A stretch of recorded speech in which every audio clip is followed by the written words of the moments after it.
Is he back evil? up. My mic should be Because working now. Whoa. Shredder's evil. So I go, ho, ho, ho, ho, ho, and go into a computer screen. Yeah, you point. When I'm recruiting people on TV, my hand like pops out of the TV screen. Yeah, you gotta point through the monitor at people and see how see the chat react. Tonight I dine on turtle soup. Yes, tonight I shall dine on turtle soup. Is that what he actually says? Yes. Yeah. I believe that's what he says. Just for the record, this is the 4-player one-on that was it came out in arcade, right? Yes. Yeah, this is the second of the 4-player games that came out in arcade. It's not, the arcade version of this is not, as well known. The one that you're probably thinking of is the first, Turtles arcade game, which was actually released on Nintendo as Turtles 2. Turtles 2 in the Nintendo. The arcade game. Kind of pales in comparison to the arcade game.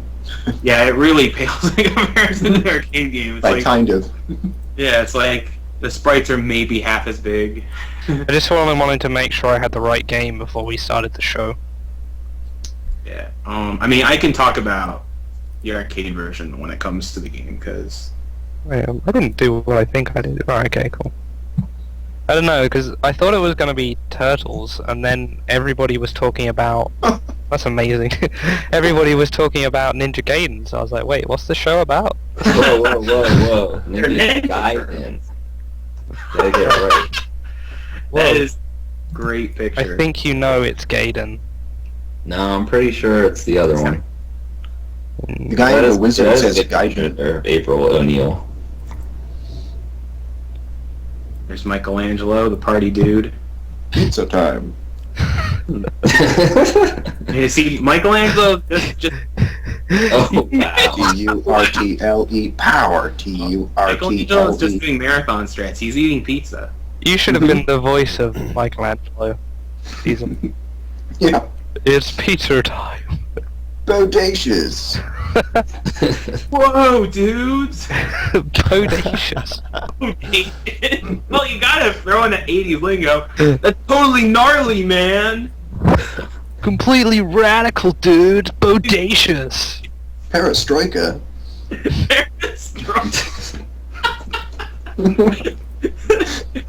I would love to see hear Michelangelo say perestroika and He talk. does in the first movie. The joke. Oh, look at They're all like these Paris, gifts right? we've got. Yeah, What does what this is have to do with now? anything? Donald Duck! How is this related? It's not Yeah, related you- at all. yeah. The fact that you can just load it up really fast is funny. And I've got like 2 gigs worth Whoa. of funny gifs. He's so. Sonic now? He's the Hulk? You can use this for like ever every since- episode that involves anything vaguely comic book or like cartoon related. Look at him. I watched. Like if there's a final fight episode, you can use it there. I love the way that every cartoon character, when like a cupboard falls on them or something, they just walk out the door. Yeah. Yeah, that's brilliant. I wish that happened in real life. Unfortunately, the person just gets crushed. Yeah. Their bones broken. Yeah. Okay. Parents are upset. And Can any of you see the chat yet? Nope. No. not yet. nope. Negative. Hmm. We'll just have Feasel do questions time. Exactly. I'll just Yeah. make them up. It's cool. Yeah, start thinking them up. Here's a question from Frizzle. I can do your shtick too, Feasel. You can't be replaced. We got a contingency plan in case Feasel is actually 95 like he told me he was. So if he does die soon, Well, he does play NES. we can have it like when a kid's pet dies and they don't tell them that the pet's actually They just dead. replace. They replace it with a new one, so we can just have Mike on the show instead of Feasel. Right. Hey, it's Feasel this week. Hey guys, and then slowly break it to them as they notice. Yeah. You know, 16 episodes down the line. Whoa, why isn't Feasel breaking any Rygar records anymore? Yeah, exactly. Oh, no. Oh, we're sorry. That's but excellent. it's time to tell you, Feasel actually died. We replaced him with Feezuk. his Russian clone. Jeez. Oh. I think if I was a Russian clone, I'd be more like Karnov, and I would ingest and Balloon. That box is amazing, Karnov. What's the Karnov box art, huh? It's like Karnov breathing fire and punching a dinosaur or something. Oh man, that chat once loads. Oh, there it goes. Man. Wait, the chat actually loaded for you, or Yeah, it just loaded. Really? I don't have it yet. I'm jealous. Man, how many all the Been here phone for a while, numbers? so. I I just can sort of try kept. and refresh, so I'll probably get it last. Yeah, I'm tempted to refresh, but then it'll probably mean the chat has to load for like another 2 hours. Look at her turn that wheel. That's impressive. Yeah.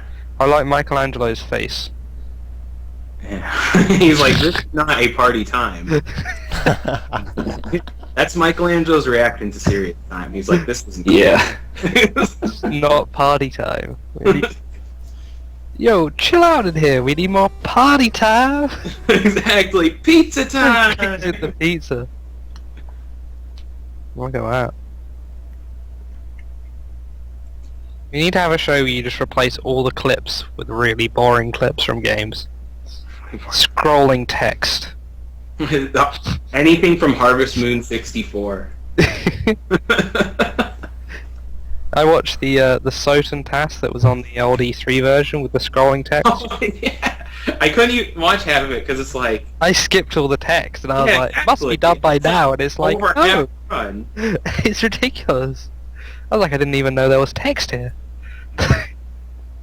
Like there's all this voice acting. I didn't have the sound on, but I should have to hear how Oh, slowly it's- they enunciated the words. It's pre-translation dubbing, Hmm. so like it's all in Japanese. Okay, guys, got Whoa. a minute 30 to go. As usual, like 30 seconds before, I'll let you guys Whoa. log in, and then like 10 seconds before I mute Skype, and go to full screen, and that's it.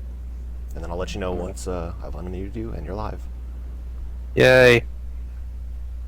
Yay! Yeah. Oh, so, I hey, thought we were already.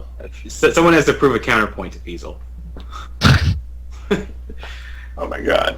Or maybe that's his true 95-year-old voice, and he's just been trying to keep it all this time. Yo kids, it was right past my bedtime.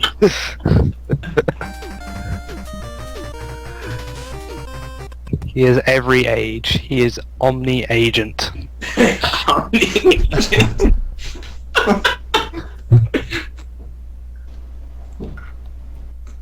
Omni-agent, serving one god at a time. Today's mission, Easter Turtle. That'll be a great god. The Easter Turtle. He hides little round eggs for you, spherical eggs. Is that why Easter moves? Because he leaves the same day every year, but he's just kind of slow. So when he just strolls in, he'll get there. Hey guys, it's the Easter Turtle. I thought Easter was meant to be the first month in April. But I'm actually going to run a little late because I want to make sure people can hear the audio. But the 11-minute countdown. We're not respecting the countdown? We do it regardless. There's like a pause button, isn't there? Okay, there's not. So we're late. Yeah, there is. You press P. P. P? P. Ah, the timer! We're losing time! P is the pause P. button for people who set up programs who don't use computers. They're like, P, that's the perfect pause button, right? Well, no, not really. Sort of, kind of way out there. Yeah, exactly. What about Yeah, the sound great... seems to be working. Okay, give it 10 more seconds and I'll start. Right. Man, it would be nice to see the chat. Yeah. Same. Well, it Agreed. depends. That'd be helpful. Okay, Depends. here we go. Well, maybe we'll be able to see it by the time the questions go around. Should I like try talking or something?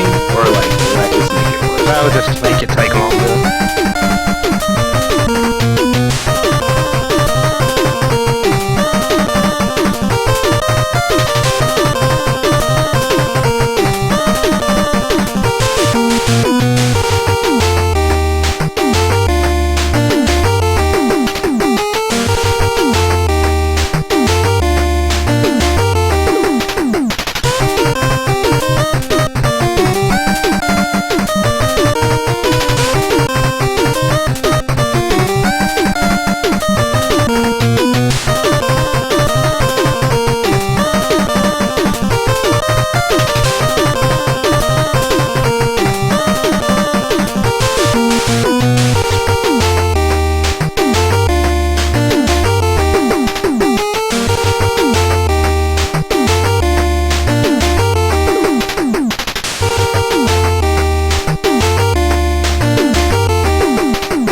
Did you say we're live?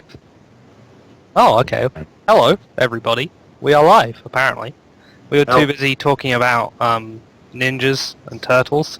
And heroes. And heroes, yeah, too. And Europe and America. It was very... Anti-ninja bias. Yes, so welcome to the show. This is episode 8. If any of you were expecting the puzzle episode, and blame Sigurfer, he said he'd be here, and then he lied to us. So, Surprise. It's a puzzle. Wow, I never thought about Whoa! it. So, if you want to find out when the puzzle episode will actually be, if you go to the TSSB link database afterwards, Visa will have a link to the live puzzle that Sigurfer left for us. We'll try and figure out when he will be available. So, if you solve the puzzle, let us know what the date is.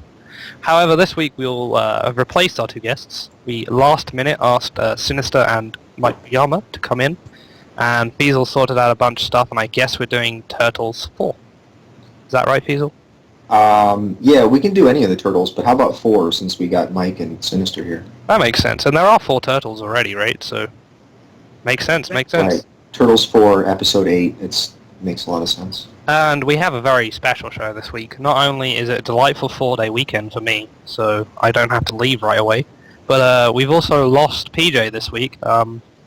He went on a run and fell into a ditch. He called me from his cell phone, hasn't been able to make his way out of the ditch yet, so he won't be here for this episode. So it's just Beasel and I hosting. Stay strong, PJ. Yeah. Use your Arthur double jumping skills. He'll get out of there. We trust. I will. Fine.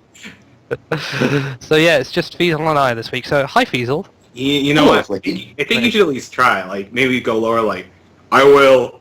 No, that's Sure, just. okay. It's actually just like a robot. That's how. Is that how I sound like? That's PJ? how Feasel hears PJ's voice. Feasel's voice the in only his own one. head is like he's the Feasel god of thunder or Right. something.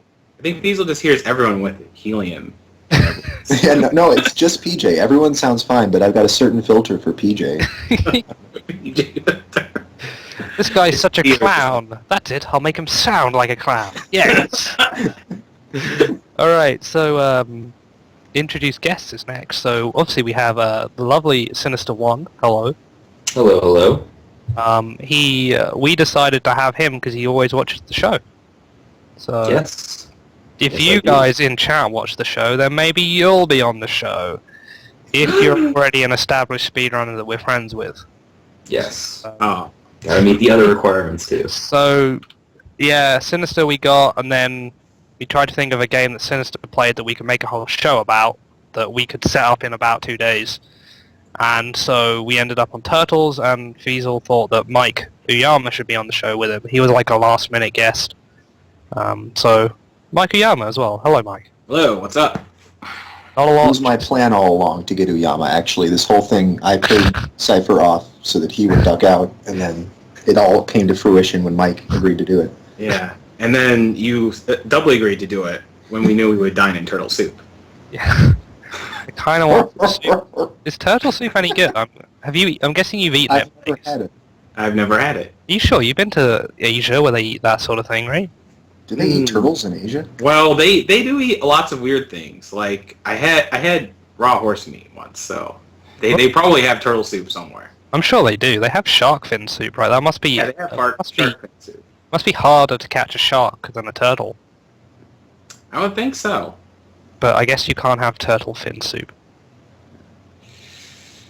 Might be difficult. Anyway, recap our weeks. That's the next bit.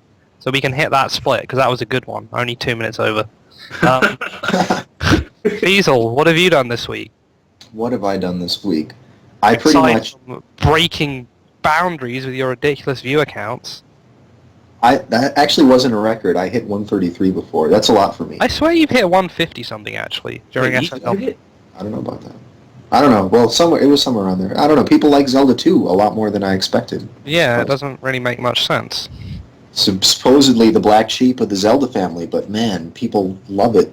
I think it's the Zelda hipsters coming out. Like, Well, they Yeah, can't right, like, because it's not cool, so like that can't like becomes any, cool. yeah, they can't like any of the actual Zelda games. yeah, exactly. Right. So they roll in. And Like this is the true Zelda with the true combat and the That's true right. difficulty. this is the original Zelda. This is where they wanted to go with it. Exactly. Exactly. This You're is not a the sellout. innovative Zelda. Yeah. So what else have you done, Fiesel? I mean, how was Zelda? Oh, Zelda's doing great. Yeah. Actually, Zelda's doing better all the time. I'm still like, so far from where I want to be, but plenty good enough to do the marathon run. That was the game I was most worried about, and now I feel like it's well in hand. Now I'm trying to think more about Legacy of the Wizard because I got to get that into better shape. I don't think anybody will know if that run's bad.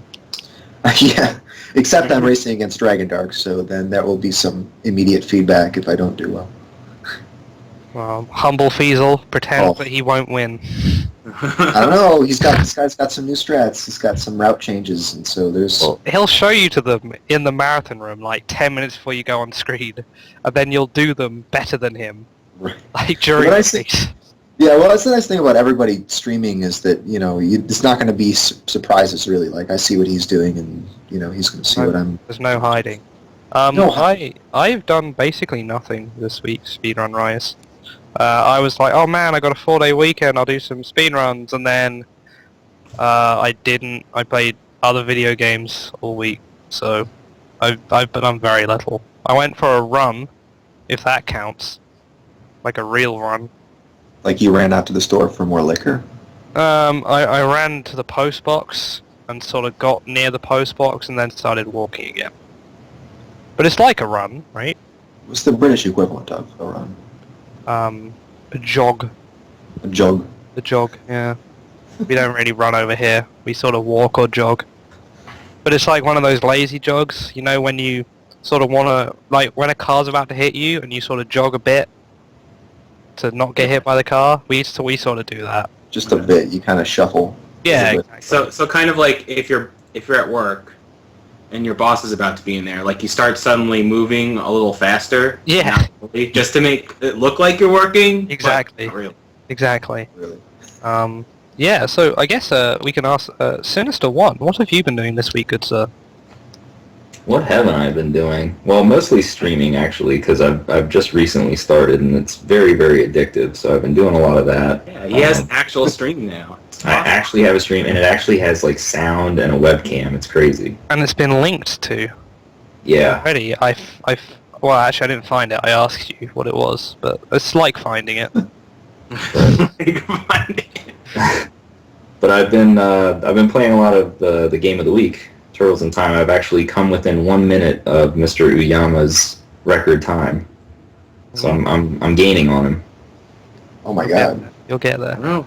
He will get there, and then what happens? I don't know. Then Fiesel learns the game and beats it. Exactly. Anything else you want to sort of pimp? If you got your stream up, I guess you'll be looking for more viewers. Yeah, certainly.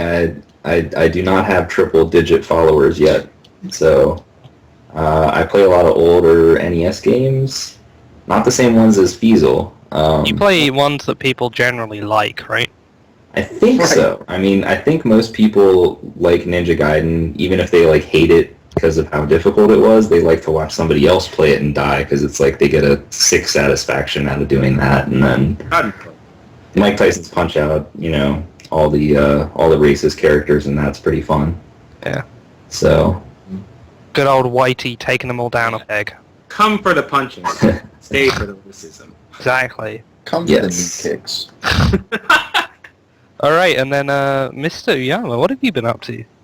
Speedrunning wise, not too much. Any I've done secret SDA news you might be able to spread? Well, speedrunning wise, I've been practicing with Metal Slug 3 because I'm going to be doing that for the next Summer Games Done It's Quick. going to be at every marathon until you're happy with the run you get, right? No, if I screw it up at Summer Games Done Quick, I'm not going to do it again. Because it's been a bunch of marathons then.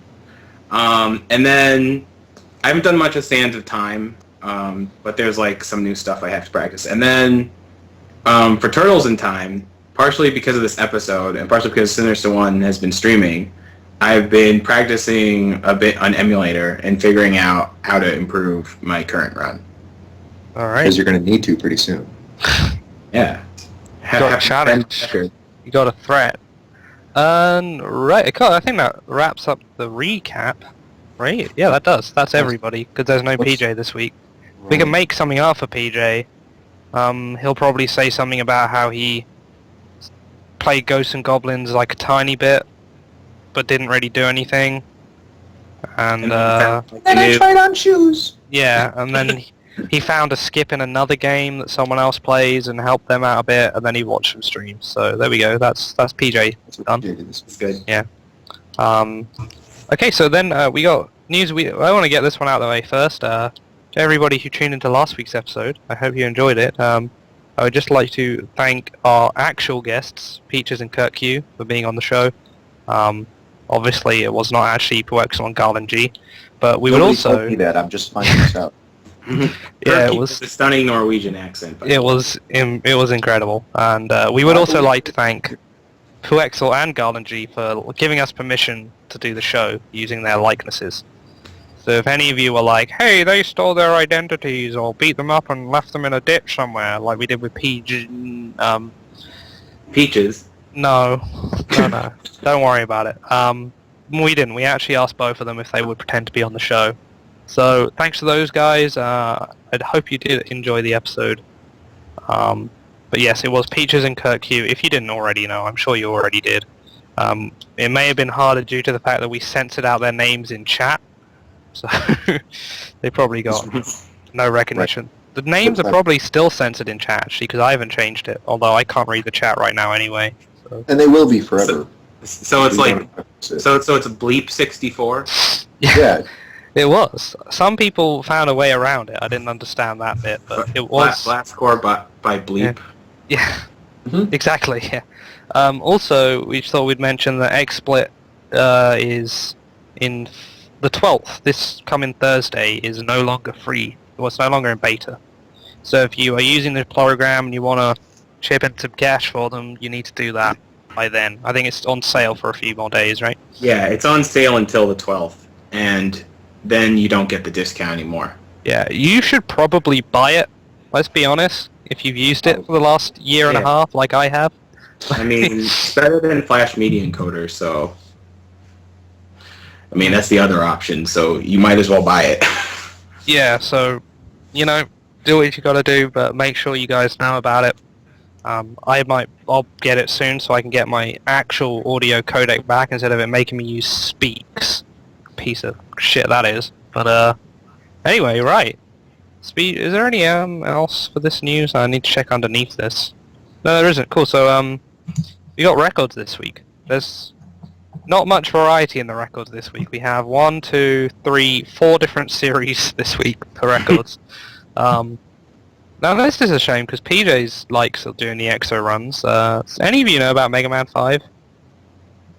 It has the super arrow, and you use it a lot. Yeah, I thought Mega Man 5 was like one of the SNES ones where he's like bigger. I didn't realize it was...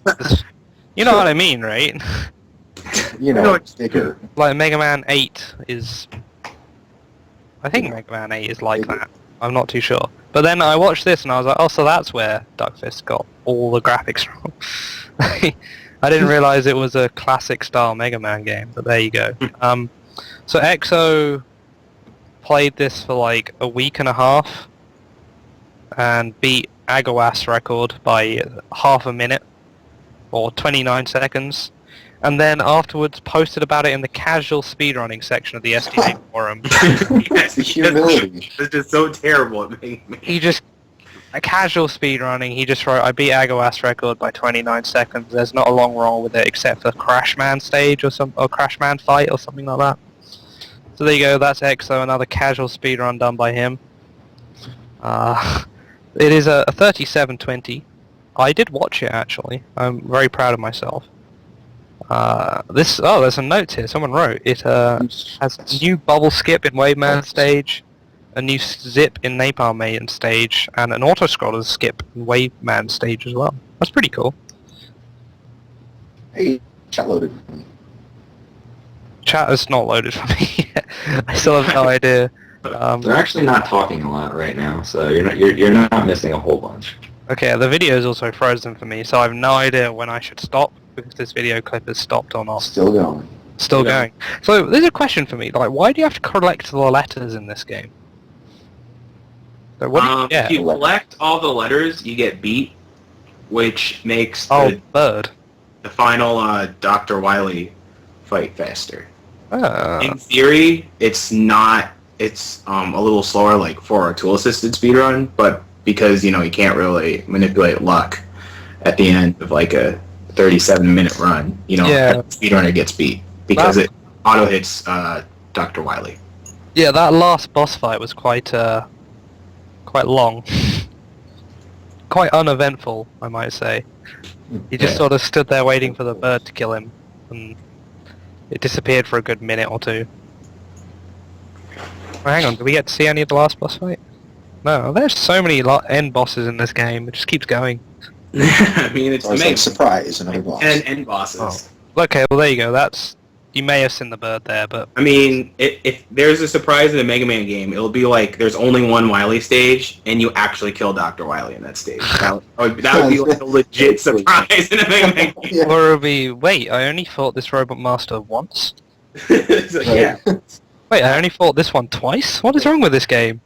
I want to fight them at least 7 times.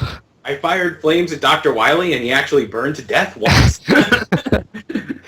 Alright, and then continuing on the Mega Man theme, we have a Mega Man 10 record by our very own Duckfish on Wii. So, in true Jerk Fiesel style, Giano got his record a few weeks ago. Duckfish spent like how many days? Like a week or so, maybe, working on it, and he beat the record maybe 3 or 4 times, and I think this is his best one. Did Duckfish, you're here, right? Did you beat your time you were going for it again yesterday, right? Did you get a better one or not? Okay, my mic's up. Yeah. Yep. Actually, no, I haven't done any attempts since I got this one. Well, no, I did a couple, but they weren't too good. But I imagine over the next week I'll just play a couple of times a day, and I'll probably improve it. I mean, on a couple of attempts, I was like -10 or something by the Wily stages, and then just like something else went horribly wrong. So as long as I can keep it up and get some good luck, it's no problem.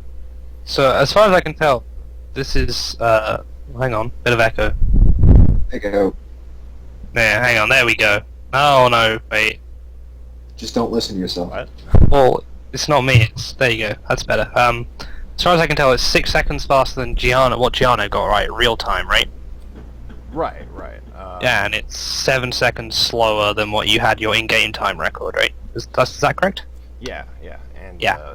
In game time, it's 22:57, 47, like you said. So as long as I can eventually break that 22:40 that I got at AGDQ, I think I'm pretty much done with this game. But you got a good sense of what target time you're going to be happy with then. Yeah, definitely. I can really see the end of the road here. I mean, there's only so much more you can really improve this by. It would take a lot of luck and a lot of work to get it. And sorry, I realize my mic is kind of quiet on stream. I wasn't quite ready to start talking, so hopefully you can hear me. It's just a surprise. We're trying to It's off make the it. cuff. Yeah, that's how we do it. Improvisation. That's how we keep it real. So, and then, right, once you're done with this, are you going to go join the battle against Japan and work on that MM4, or what are you going to do? The battle against Japan. Yeah. Oh, no, I'm definitely going back to Mega Man 4. I can't guarantee that I'll do any like better than Agrawaf has on that, because I mean his time in Mega Man 5 was really good, and I guess Exo's just a beast. He had some new strats, but I haven't really found any new strats for Mega Man 4. But I'll keep at it, and we'll see what happens. Yeah, here we go. You don't need new strats. Just do the old strats better. That's how Fiesel does it. That's all I have. Right. It's Fiesel style. Alright, then we got, there's a bunch of ones, so... Ape Escape 1, the original Japanese version. This guy is called Sea Urchin Sushi, which we thought was Chestnut Sushi Sea. Sounds better in a way. It It's sounds got time way to range it. cooler. It sounds like a delicious and healthy soup. But, Sounds like a place I'd like to vacation, to be honest. Chestnut Sushi Sea. it's like a Super Mario World level. It sounds like one of those places where you get a good tan. Yeah. But fortunately we had Mike on the show who can actually read and write Japanese. I mean, actually that may be a lie, but he said, hey, there's actually sea urchin sushi, not chestnut sushi sea. So apparently sea chestnut is a sea urchin. Well, I was quite upset about that whole thing. Anyway, he got a 58.49, which beats what was a time an American guy had, which was a 59.40 or something like that. So he actually stole this record by a minute from an American, so West needs to strike back. And then he got a... This is a slight improvement, but I figured I'd add it too. He got a 236.41 100% run, which, for those of you who don't know, is both endings, every monkey, and all the Spectre coins. I'm sure that none of you who know anything about Apescape in the chat will be like, oh, cool. But that, I think that was only like a minute or two faster than the other guy. I imagine there's a lot of room left for improvement in that sort of thing. Wow, given that it's 2.5 times the length of the any percent route, that must be a lot of stuff to do. Yeah, Yes. it's a lot of stuff. And also, you can't really skip so much, and the whole route's different because you have to go through every level twice. Mhm. And you know what? That may include time trials, but I don't know if it does. I don't think time trials counted towards percentage in Apescape 1. But yeah, and then we got more Apescape. I want them to play Apescape 3 now, please. You've done Apescape 2 and 1. That's great. Do 3 that I play. We got the Japanese again, any percent, 132.56, which is 9 minutes faster than the time we had on the show last week by the same dude. So, That's been quite a week then. yeah, that's quite a big improvement. Yeah, big improvement for 1 week. I didn't make it past the first 20 minutes of the video that EXO found for me of his last week's run, because there's this really slow mech that takes forever to get anywhere. So I normally get bored watching that a bit and stop, but I might have to watch his run if it's a 132.56. That's a pretty silly improvement. I don't know if... Who is working on Ape Escapes 1 and 2? Like, who in the Western world do you think would be... For 2, nobody is. Surreal kind of wants to do it, and he kind of wants me to get to do it too, which I might pick it up after I'm done more with 3 and I'm less terrible at that game. But I don't know if my version will be slower, because PAL, might be a bit slower for Apescape 2. It's okay for 3, but it might not be for 2. As for 1, there's 3 guys. I have no name. I want to say Stim, or Sim, or Sim, one of those. He plays. I think it's Sim, but yeah, it's one of Yeah, it's one of the first 2. There's a guy called, which is obviously just his YouTube name that he's just taken for his SDA ID. He's called SSBM Stuff. And he sort of came out of nowhere with this segmented run, which was 57 minutes in 4 segments. And he had the record for 8-1 beforehand. So, I know SimStim and I Have No Name are being threatened by an angry god or something who keeps stopping them from being able to record runs by hitting their roommates with cars or breaking ankles and stuff like that. Oh my. Yeah, and so I don't know if SSBM has actually done much more on this. So he said he'd go for it. He hasn't got a way of recording yet, but hopefully he'll go nab that one. And excellent. I don't know if we had a better name than Cham for that. I don't know if Mike has a proper translation. Cham isn't really a word. Yeah, where did that come I mean, sometimes they just pick random names. I can look it up. Yeah, go have a look and let me know. And then we got onto our 3rd series in these sets of records, Ninja Gaiden, right, Sinister One? Something like that. Yeah. You can talk about this. Go for it. Do you have the doc open? Sure. Yeah, the first record there is the one that is by Arcus, and this is any percent, which means you can use weapons. And he has the current run on SDA, which is 12:32, but he recently got a 12:18.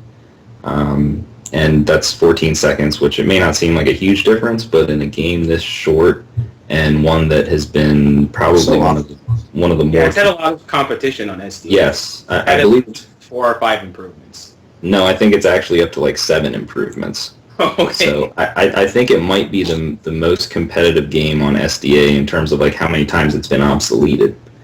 But he really pulled out all the stops in this one. He put in a bunch of damage boosts. I think there are going to be a few in this clip like this one, and that really saves a pretty big amount of time.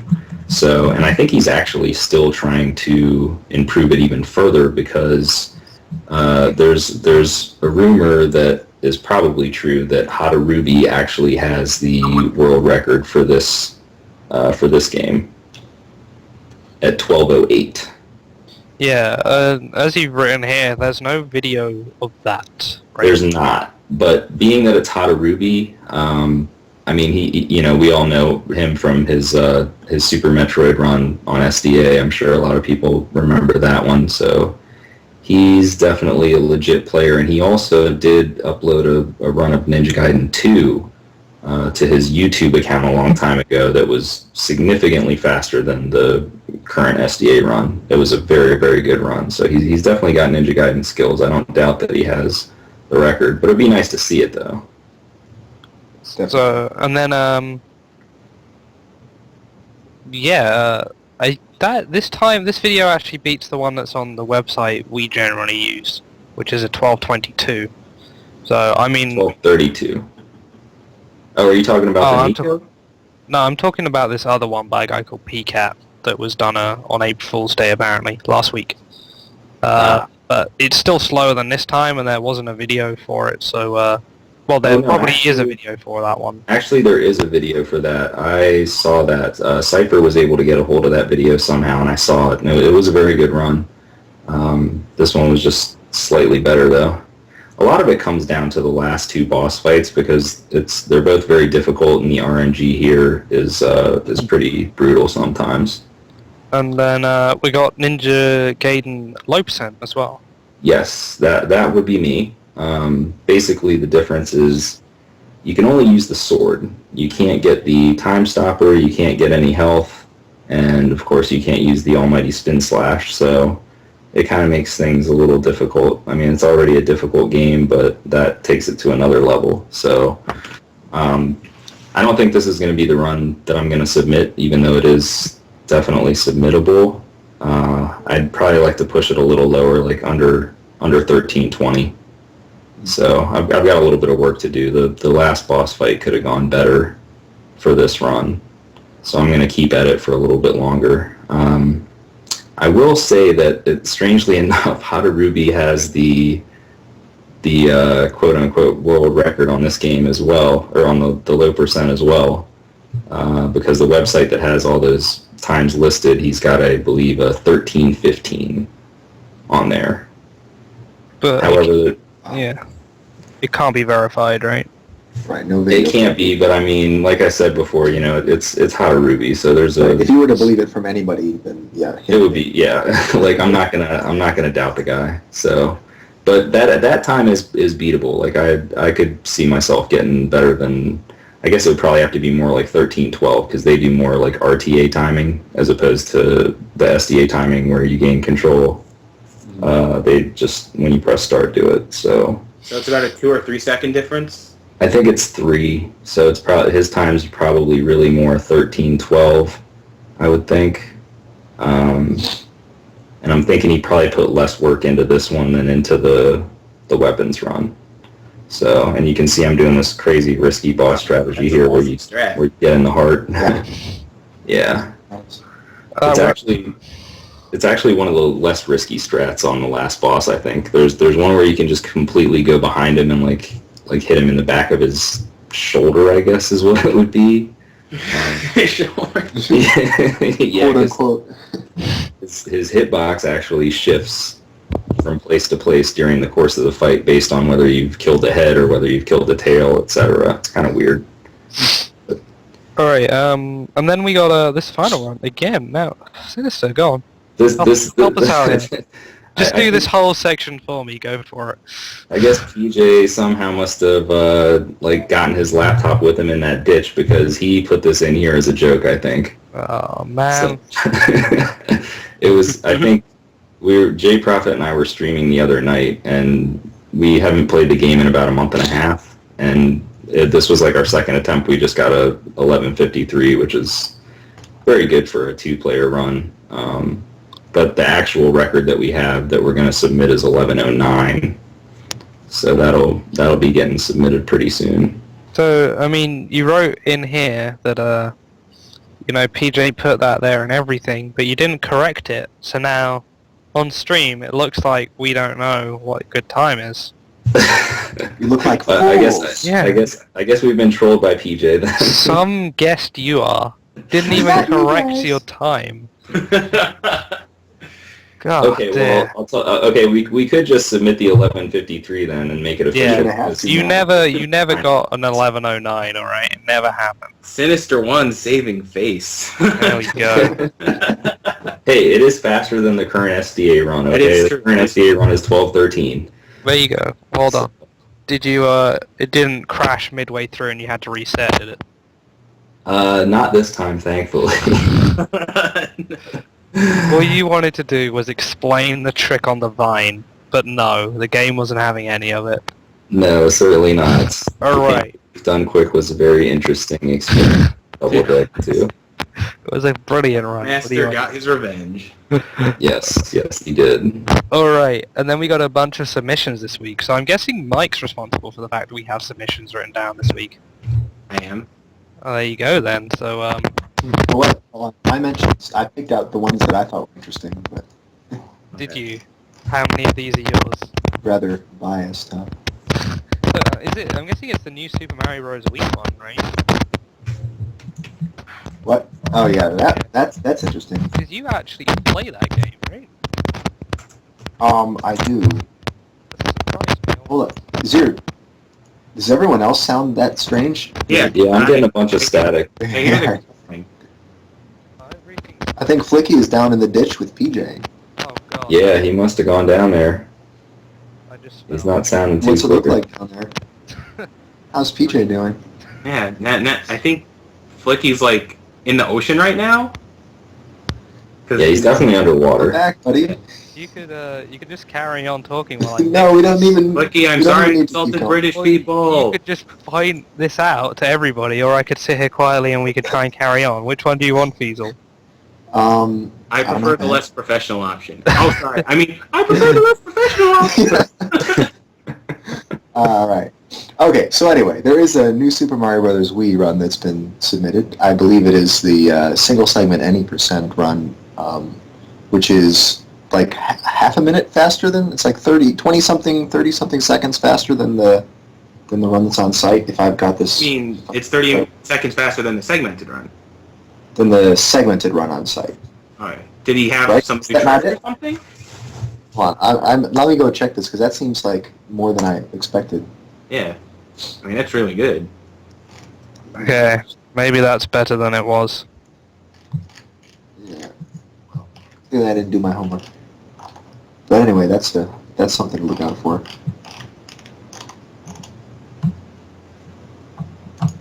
Hey look, my chat loaded just in time to see people complaining about the mic. Perfect timing. Yeah. No, okay, never mind. It's not. I believe it is faster than the segmented run. I'm looking at the right thing, but not by that much. So go on then. Have you told us All about right. the run at all, yeah? Go on. All we know, it's a mystery. Then there's a Super Mario Brothers 3 run in the queue, and I have no idea what category that is, but that always raises some red flags seeing SMB3. I heard a rumor that was actually the return of Frezzy Man. Could it be What? improving any percent? Might be. Really? Pretty sure you can't improve any. Yeah, I mean, why would you want to? Well, Why no, in the any percent, there is a wall jump that wasn't included in the most recent run that was said to be significantly faster, or at least like a couple seconds anyway. I remember Frezzy Man saying that run took him something stupid like 2,000 attempts. 3,000. Yeah. And he even said, like, it's a stupid run to do. Well, it is. You got like it's 5 out of 6 chance of getting one of those hands. You know? Yeah, I think it's like you have a 1 out of 8 chance of not getting caught by the hand. Oh, it's 1 out of 8. Oh, dang. Or it's either like 1/4 or 1 out of 8. Yeah, it's stupid. So that could be the Frezzy again back working in secret. Or it could be Andrew G. He's pretty good at that game. Actually, it could be Frezzy's kid. Already? Ready.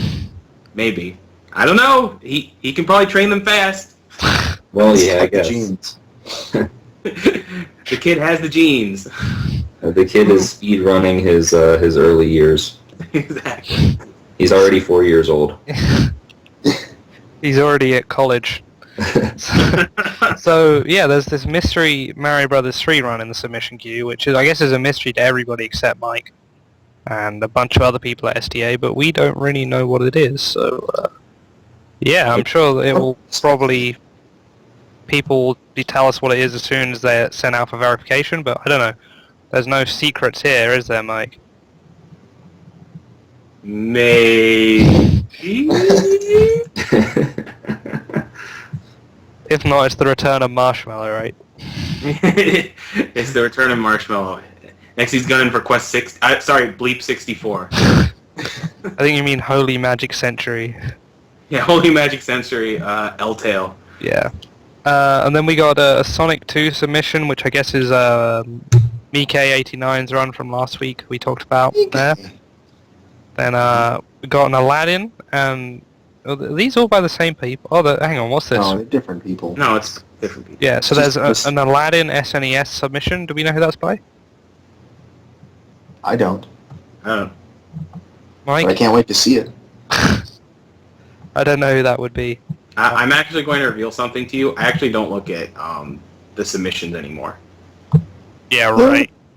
Yeah, right. You know You're who the it guy is. behind the guy. You're the puppet master, Mike. Then there's an old run here, Dr. Jekyll and Mr. Hyde, which I'm going to assume is Andrew G. Because he's No, Nobody he is- actually improved that run. yeah. Like, he actually had enough tolerance to improve. Hasn't he been wanting to improve it for about 3 years though? Yeah, I mean, obviously, because it's Andrew G. And he's like, oh, it's terrible. Yeah. He finally got around to improving it. And of course, he's, thinking he can maybe improve it more, but I think he's finally submitting. Alright, then there's the Operation C, which I'm going to assume is the Mr. K's run that we talked about the other week. Yeah. And a Wii Punch-Out run, I don't know who that's by at all. Probably by Zallard or Zallard or however you want to say it. Oh, Zallard won? That's- I yeah, think it's Zallard, Zallard, yeah. I know he does Wii Punch Out, so No. So, that's a Zallard Wii won. challenger. let's Yeah. give all credit to him, whether it is him or not. Yeah. So congratulations on your submission, Zallard one. And then we got a Portal submission. Now who's this by? Portal. It's by PJ. Which it doesn't even say which version of Portal it is. PC version. Oh, so it's a good version. It could be a good run then. Do we know who it is? No, yeah. I can make something up. All right, go for it. Cool. It's Wok. It's Walk. Okay. Fuck. All right. It's Walk. And then there are submissions from other games I don't know, so I'm glad that someone wrote that in. That was very useful. Yeah. Well, there's also Sands of Time by UC Pro. Oh, the segmented run. Yeah, the second. Right. Which I'm pretty sure did we talk about that or did we not talk about that a while ago? I don't think you talked about it. Well, that's a You shame. didn't mention Anyway, the segmented one. I think someone made a video. Right. Anyway, Well, wait. Speaking of Sands of Time, yeah, Mike. I felt bad because last week I put together a highlight clip and I used the wrong timestamps, and so the Yeah. highlight basically made no sense. it did look You know a bit what the iffy. funny part is? It still looked okay. Yeah, it sort of did. 'Cause, like, it was believable. I was kind of wondering, but it was believable enough that I thought maybe those were the timestamps. Maybe. Yeah. So are you saying there's a video to show us? But actually, there is a corrected version of the video, and we actually happen to have the author of that run here right now, so he could even talk Actually, about it. The run. So yeah, it's a pretty good run. I'm not submitting it. It can go below an hour 40 minutes. I was thinking they say it can go blow, and then I was like, No, below. it can blow what? What was the time To again? find out. No, but the good parts about the run is that I got good fight luck, and I did well in the fights, and I hit most of the big tricks first try. And that's actually really important for getting good time, because if you miss the big tricks, retrying them costs a lot of time. Considering how lame the fights are in that game, that's pretty cool. Yeah. That you got good fight luck. Yeah, exactly. So, And the bad thing about it is I just made lots of stupid little errors here and there. Like, nothing too major. And then there's one trick that I screwed up so much that it probably would have been better to take the normal route on it than try to do the trick. But aside from those two errors, it's a pretty good run. But it can still go down further. The question is how much, because the game is so inconsistent that it's really hard to judge what a submittable. are you doing that as summer games? Yes, I'm doing Yes. that at Summer Games. And what is your time, and then what's the segmented time? Because I want to know what the difference is. As in the time I difference. actually don't know what the segmented time is real time, because UC Pro used in-game time as a basis, and we're not even going to use that as the basis for the SDA time, because the game, because we generally only use the in-game timer if it tracks up to like the very end, and Sands of Time only tracks up to the final save. But I think his run is like a high 129 or a low 130 real time, and my run is 140.29. And one big difference is that there's two cutscenes you can skip in a segmented run, because when you save and load the game, like, you just end up skipping these two cutscenes naturally. And that's about a minute and a half at least. And then in a segmented run, you would go for more rewind tricks, because most of them are really inconsistent and too difficult to do in a single segment run. And if you screw them up, and some of them, if you screw up in a single segment run, even though if they save a lot of time, you'd end up losing minutes if you failed it, because you end up using up all your rewinds and you go to the last checkpoint when you die. Right. You do a couple of interesting rewind tricks in that video, like the one where you're falling down and then you end up walking across the air. Yeah. It was an interesting one. Yeah. Wish we- That's Oh yeah, yeah, one. looks good. That's the one where the French version really shone, wasn't it? Yeah. Well, unfortunately, I didn't get that at Awesome Games Done Quick. That's one of the reasons why I wanted to run the game again, is because I don't feel like I did a very good job at Awesome Games Done Quick, and I would like to try again at Summer Games. Just on the subject of marathon runs, can I do Ape Escape 3 at the marathon? Feasel, can you ask for me? Because we reckon if Feasel asks, he'll say yes. So can Flicky do Ape Escape 3 blindfolded at the marathon? With no pants?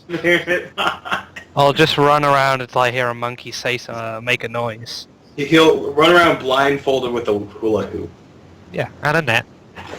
That's fine. And I can do Castle Quest if I wear the hat with the feather on it.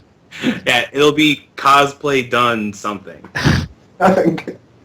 Cosplay for games you don't really know, so you're not really sure if they're cosplaying or if they just dressed up weird. So we're taking that as a yes, a good success. Thanks, Feasel. Nice. High five. So expect to see that at the marathon. It'll be a 100% race with Surreal. So that'll be about 6 or 7 hours race, so that'll be good. We'll watch that. Then we got, finally, our last bit of it here is a TAS, the Final Fantasy 1 White Mage TAS, which the notes here that I'm going to suppose PJ wrote says, this run is amazing, it uses only white mages, and has the best final battle in history. It was originally an April Fool's submission, but it's so good it might be published anyway. So I've not played the first Final Fantasy game, because I was born, about 10 years after it came out. That may not be true, I just made up a number and I hope it's right.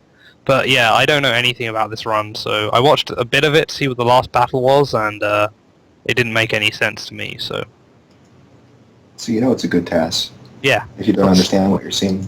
Yeah, although he didn't run through any walls that I could see, so... I don't know. So that's a 1 hour 16:37.56 real task, going down to the hundredths of a second for an hour and a quarter run. So yeah, apparently very entertaining. So if you played that game, I suggest you go watch it. If you haven't, I don't know, maybe just watch it, try and see what the original Final Fantasy game was actually like. Do you mind if I mention another task just to make your splits even worse? Do it. Fine. Whatever. You'll be responsible. Well, people always hold me responsible, so it's all good. There's a croc task, and it was submitted in April Fools, but it's actually like a real task. Now, didn't we talk about this? Croc? Did he? No. What is croc? Croc run. Actually, you know what? I wanted to talk about it, but it Yeah. would have... Yeah, okay, go on. And he uses some really weird, like, save of corruption, and he just, like, gets to the end of the game, and he, like, Yeah. percent. From what I could understand, you press a button when you enter a room on the right frame, or you die on the right frame or something, and you go back to the menu, but you're still in the game in the next room, but you're on the menu. So you can just run through a whole load of stuff and corrupt the memory, and then he loads back in and he bangs 4 gongs, and then he gets the 100% ending, and it's about a minute and What? seconds long. Yeah. No, I remember I wanted to talk about this, but it would have ruined our show last week if we explicitly talked about April Fool's things like that, so I didn't mention it. But And yeah, that's a real submission. Like, he actually beats the game. It's pretty entertaining, especially since it's only a minute or two. it's pretty awesome. That one is a cool one. You're allowed to mention that.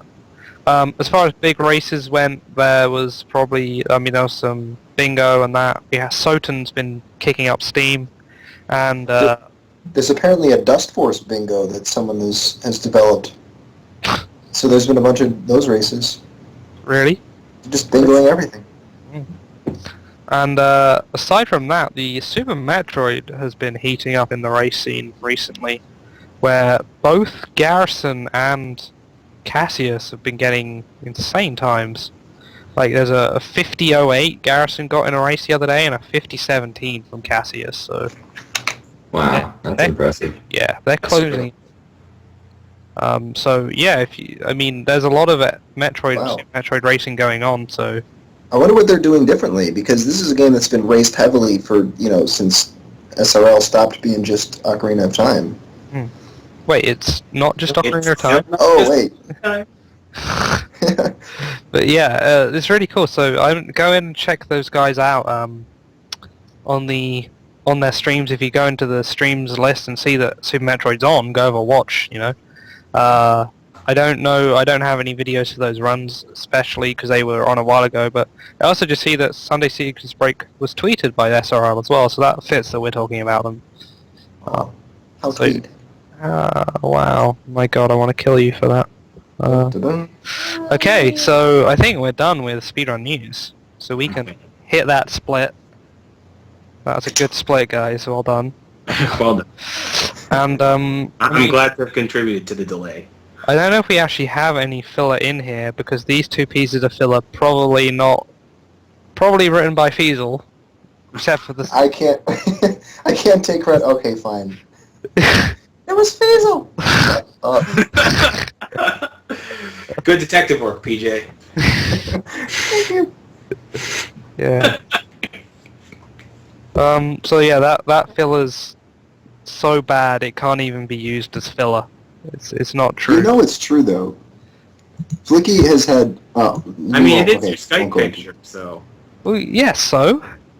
Yeah, your Skype picture. Does that not make sense to people? Yeah, exactly. I thought the picture would prove how little the resemblance was, how low it was. What do you guys think Flicky's Skype picture is about? Let's see if the chat can figure They out what. can't even it's see that, surely. It's so small, but Yeah, it's small. oh my god, that pizza box is going everywhere. Yeah, pizza. Wait, what? Pizza time. I'm watching our stream. What are you watching? It's a marathon. I'm watching me. What are you watching? It's a I just got marathon. He's watching yourself. I just got Yeah, a like mirror handheld set up. here. It's got a mirror set up next to me, and I'm just looking at it. That's what happens when I go quiet. Oh my god, there's so much pizza. There's a dude over there, just looking at me. What's he doing?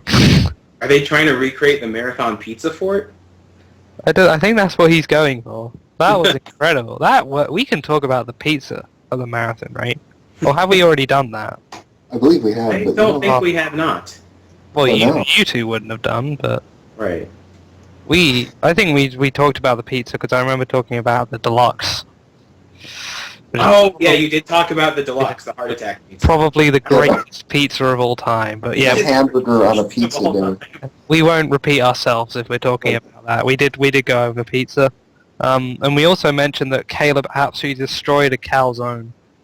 That like there was a calzone that was like half finished, and someone was like, "Oh yeah, I don't want any more. Do you want it, Caleb?" And he was like, "Yeah, sure." And he just ate the rest of it in like a minute. Just slam that shit down. Speedrunner. So yeah, I mean, I don't have any filler written down because what was written down is that Flicky has an uncanny resemblance to Justin Bieber, and also the kid from that '70s show. So that's not particularly good filler, I would say. It's kind of weak. I'd give it a 2 out of 10. Yeah, I would definitely give that a 2. I thought about a 1, but I'm sure you can come out with something worse next week. So. Worst filler? Alright, I'm on it. I mean, I don't. Is there anything you guys want to talk about? I mean, we got 10 minutes or so to kill. We're just gonna sit here in silence if you don't say something. We don't like. We're not going to talk about the game until you just fill up these 10 minutes. Well, no. This is how the show works. I figured we were already like so far ahead of the splits that we would just skip filler by this point. No. We don't glitch our show here. We're a glitch-free show. We How don't can it be sequence glitch break. free when it's called the Sunday sequence break? We don't know what that actually means. Yeah. We just heard someone say it, and like, you know, They actually don't know English. yeah. They're using a translator. I just sort of, I mean, I don't have anything, I didn't plan anything for this show, because I mean, I was going to do the puzzle thing, and then when that didn't happen, Feasel sort of took over and I just watched. Right, Yeah, and you can't use the filler from the puzzle show for this show, because No. the filler is very specific to relevant. the show. I was Yeah. going to talk about Peaches and Ness Kamikaze's hot date that they had at the marathon, but I can't speak about that if It's all out the window now. Kamikaze's not here. Whoa. Yeah, but enough about. I mean, that'll be another time. 10-minute dance contest. Well, so far Donatello's winning the dance contest with his little head spin up there. Yeah, exactly. He's He's nuts. doing some good breakdancing right there. See, this is what happens when you don't have enough cardboard to lay it all out on the sidewalk. You have to like use what you got. So, just head spin on that. I didn't. Yeah, Is he going to have permanent head trauma from that? I think his head's already the right shape. I think turtles' heads evolved for them to be able to spin on their heads. Okay. So that's the thing. Were the Ninja Turtles, were they people that were turned into these things, or were they turtles that were turned into these things? They were You don't know the turtles that were story. turned into those things. Yeah. Or at least in the cartoon, I remember that was how it went down. 'Cause, I mean, yeah, I believe there was some sort of ooze involved, and Yeah. he mutated to humanoid turtles, and then spun on their heads, and So was Splinter was a human, and I think Yes. he had like a pet rat maybe or something, or he was near a rat at the time, and that's how he turned into a rat when the ooze came down. that's Right, but in the movie, it's a different story. Splinter was a rat. He was Shredder's pet rat. Oh really? And he learned martial arts by watching Shredder do martial arts. Did Shredder do martial? I don't think I've ever seen Shredder do martial arts. He sort of stands at the back, dressed in all his armor. Well, you don't even need to do anything with a look like that. He's intimidating. That's what he does. He's just the intimidation guy. You should lure them nearer the TV and then punch them through it, if he can do that. So I mean, that's the other thing. Is it true that the show was intended to be a parody? I read that it was The original comic was a parody. Yeah. Of what? Because the show was originally a comic book. Right. And I remember reading that, like, for example, the Foot Clan, it's a parody of this, like, evil organization. I think it's in Daredevil, called The Hand. That does sound like there would be a hand. Or a And- Oh, yeah. And then Daredevil's mentor, his name was Stick. So then, Splinter. was one of them called Printer, and then they got Shredder from that. I don't know. I guess they had like Slicer or something. Or like, Some kind of appliance. or like- Cuisinarts. And they called him Shredder. Did they have like 4 Baroque musicians as their like main characters? They were like, oh, we need to one up this. I don't know. See, I mean, I read that it was a parody and it was really silly of all these shows, but then kids really liked it and didn't realize it was a parody, so they made it into a proper show. I watched it when I was a kid. I also watched Yeah, I watched it when I was a kid too. I also watched the very similar shows like Biker Mice from Mars, which was about mice people from Mars, Yeah, Very very similar. Street Sharks. and then Street Sharks. Well, how did the Street Sharks become the Street Sharks? I don't know. I remember watching it show once or twice as a kid, but all I remember is that there were street sharks and they could swim through the streets.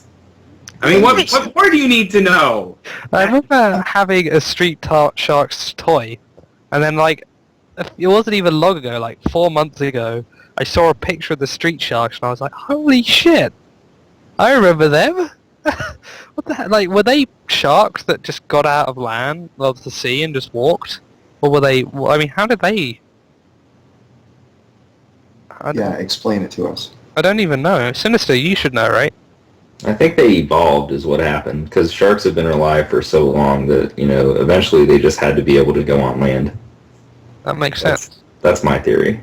And swimming through asphalt is like the natural. I thing didn't that each remember. Did they, shark like, do.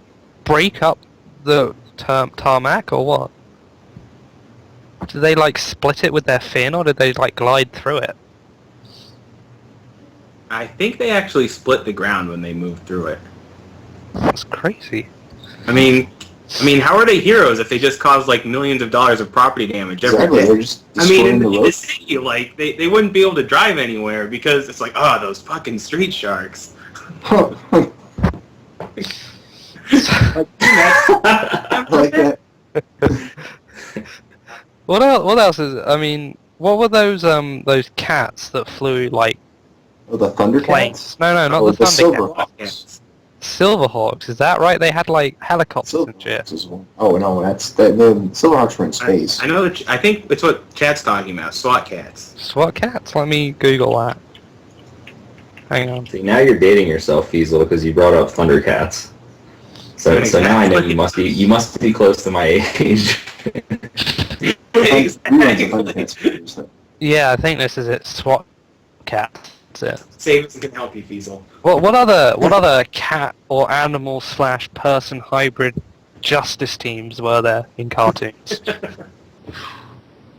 Animal hybrid justice teams. I know there are like others, but I can't think of any at the moment.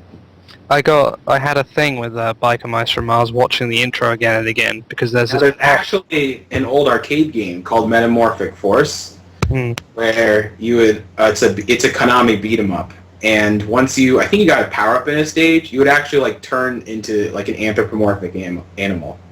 Oh, like Bloody Raw. Yeah, like Bloody Roar. Mm. But this is back in 1993.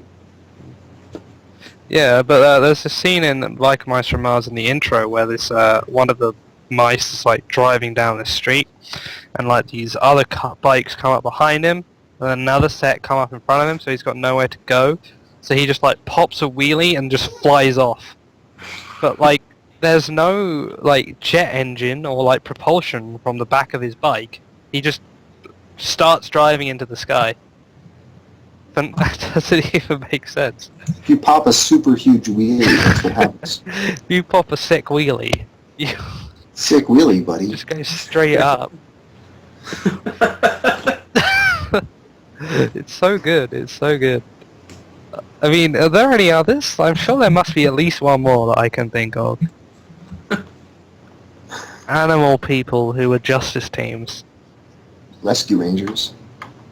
They weren't animal people. They were just animals, right? Who could speak. Yeah, they could be. Have you not ever watched? Hello. Animals can speak. Just because Not you can't English. understand them. Speak animal languages. I'm sorry. Shall we move on to the game then? Because we have reached an hour. Yeah. We're already I practically talked talking about it nonsense. anyway. Exactly. Alright, so I'm gonna sit here and not do any of this. Not do anything. Beazle, All you're right. gonna do this, right? You're just done with this nonsense. He's over it now. I'm just All hungry. right. I want to eat something. He's gonna go watch an episode of Biker Mice from Mars. Mars, right? And an episode of Street Sharks, and I'm gonna compare the two, and I'm gonna write an essay on how it affected my life as a child. Now whenever I ride a bike, I try to pop wheelies so I can fly off into space. Feels gonna go back to He-Man and Thundercats. Man. Still be talking about the original Tom and Jerry when it came out. Not this new It's Road nonsense. cartoon. Yeah, well, he's 95, so... No, he's every age, remember? He's all of them. All of them. And none at the same time. He's omni-agent. Omni agent, that's I'm it. the Yeah. agent. Wow. So, All right. Teenage Mutant Ninja Turtles 4. Turtles in Time. Turtles in Time. What a great game. It is a great game. Awesome game. It's Okay. omni-time. It's omni-timinal. It's timeless. Omnitimal, yes. Well, it showed up in the marathons Omnitimes so far. Yeah, that's true. Although it's showed up in 4 marathons. It's not going to appear in another marathon for at least a year or two because I think it's a bit played out. But it has showed in 4 marathons. Yes. Classic games done quick. Both awesome games done quick, and Japan Relief done quick. And it's a great game that I recommend to anybody, especially if you're looking for a co-op thing to do with a friend. You know, Yeah. it's a great game for that. Just for the record, Feasel, are you in on this PJ's idea? Am I in on PJ's idea? Yeah, speaking of 4-player co-op, that should be all the hint you need. Oh yeah, okay. All right, yeah, I read about this. Mm.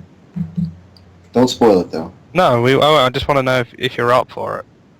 I sure am. Thanks All for right. bringing it up right now because that's That's- not That's obvious. perfect. No, it's fine. All right.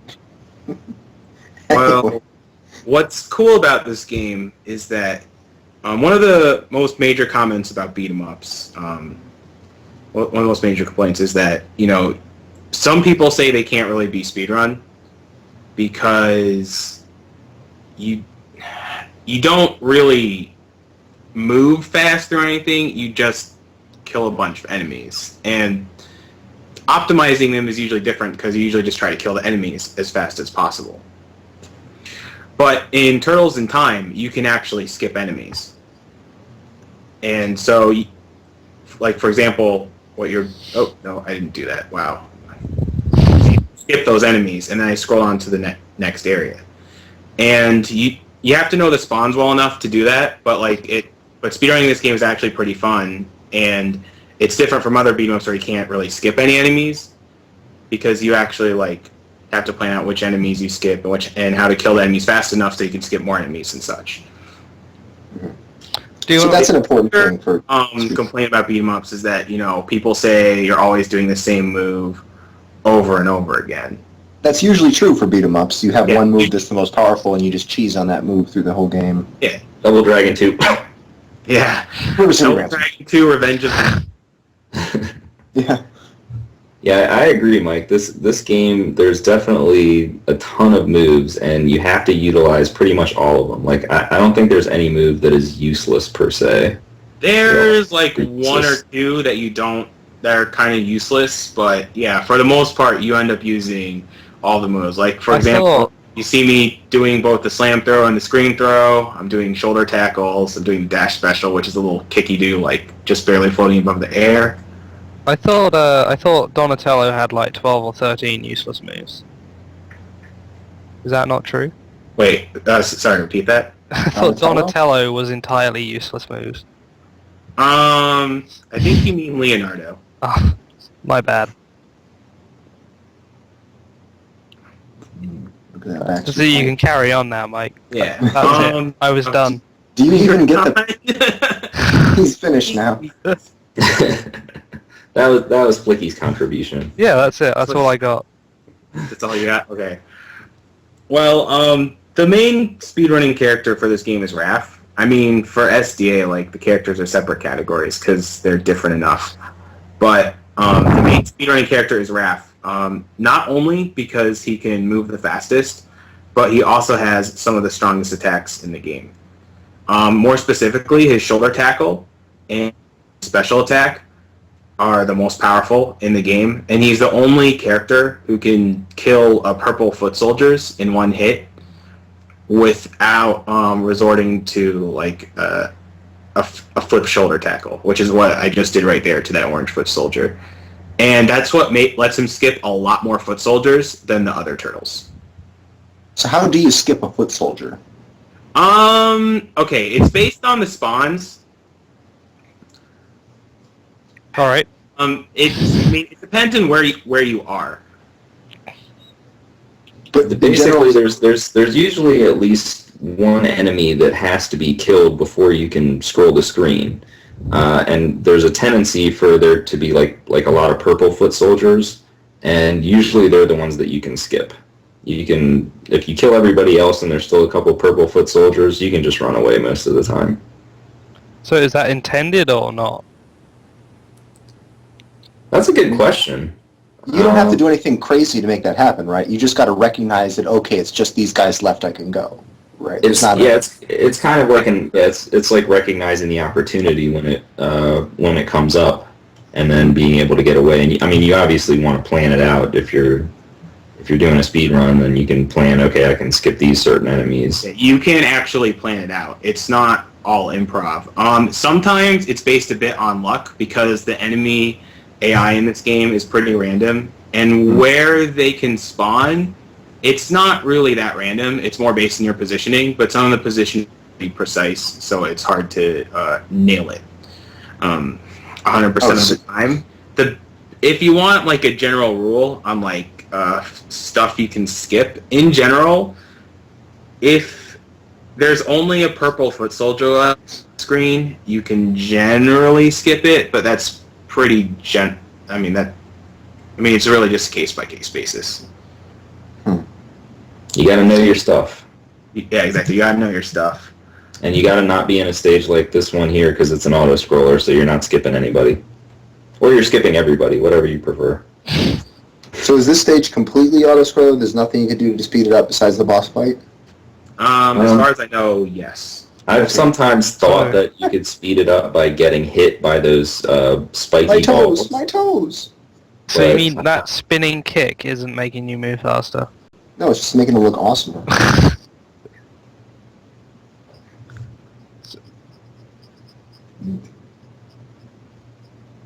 I mean, you guys need to stop thinking, oh, Mike, that works. That's why. Mike's dead. Is Mike out of the call? He's not. He can rejoin if he just clicks join call, but he's gone for now, so... Bye-bye, Mike. Yeah, I'm down in the ditch with PJ. I thought he was waiting for me to say something again, but he literally cut out, so... If he's in the call, he'll talk. Well, I guess I'll take over then. I can talk a little bit about the differences in difficulties. Mike and I both play on the hard difficulty, since that's the only real difficulty. Is that? I'm guessing that's the hardest. Sorry, my Skype's cutting out a lot. That's okay. So you said the hard difficulty? Yes. That's the only real difficulty, and So neither of us had actually played on normal, so we were like trying to figure out what the differences were, and neither of us had any clue. I did a test run yesterday of normal, so we would actually know what the differences are. Because you guys just never played normal, huh? When I was a kid I played normal, but that was a long time ago. Yeah, exactly. Same here. I'm old man sinister one.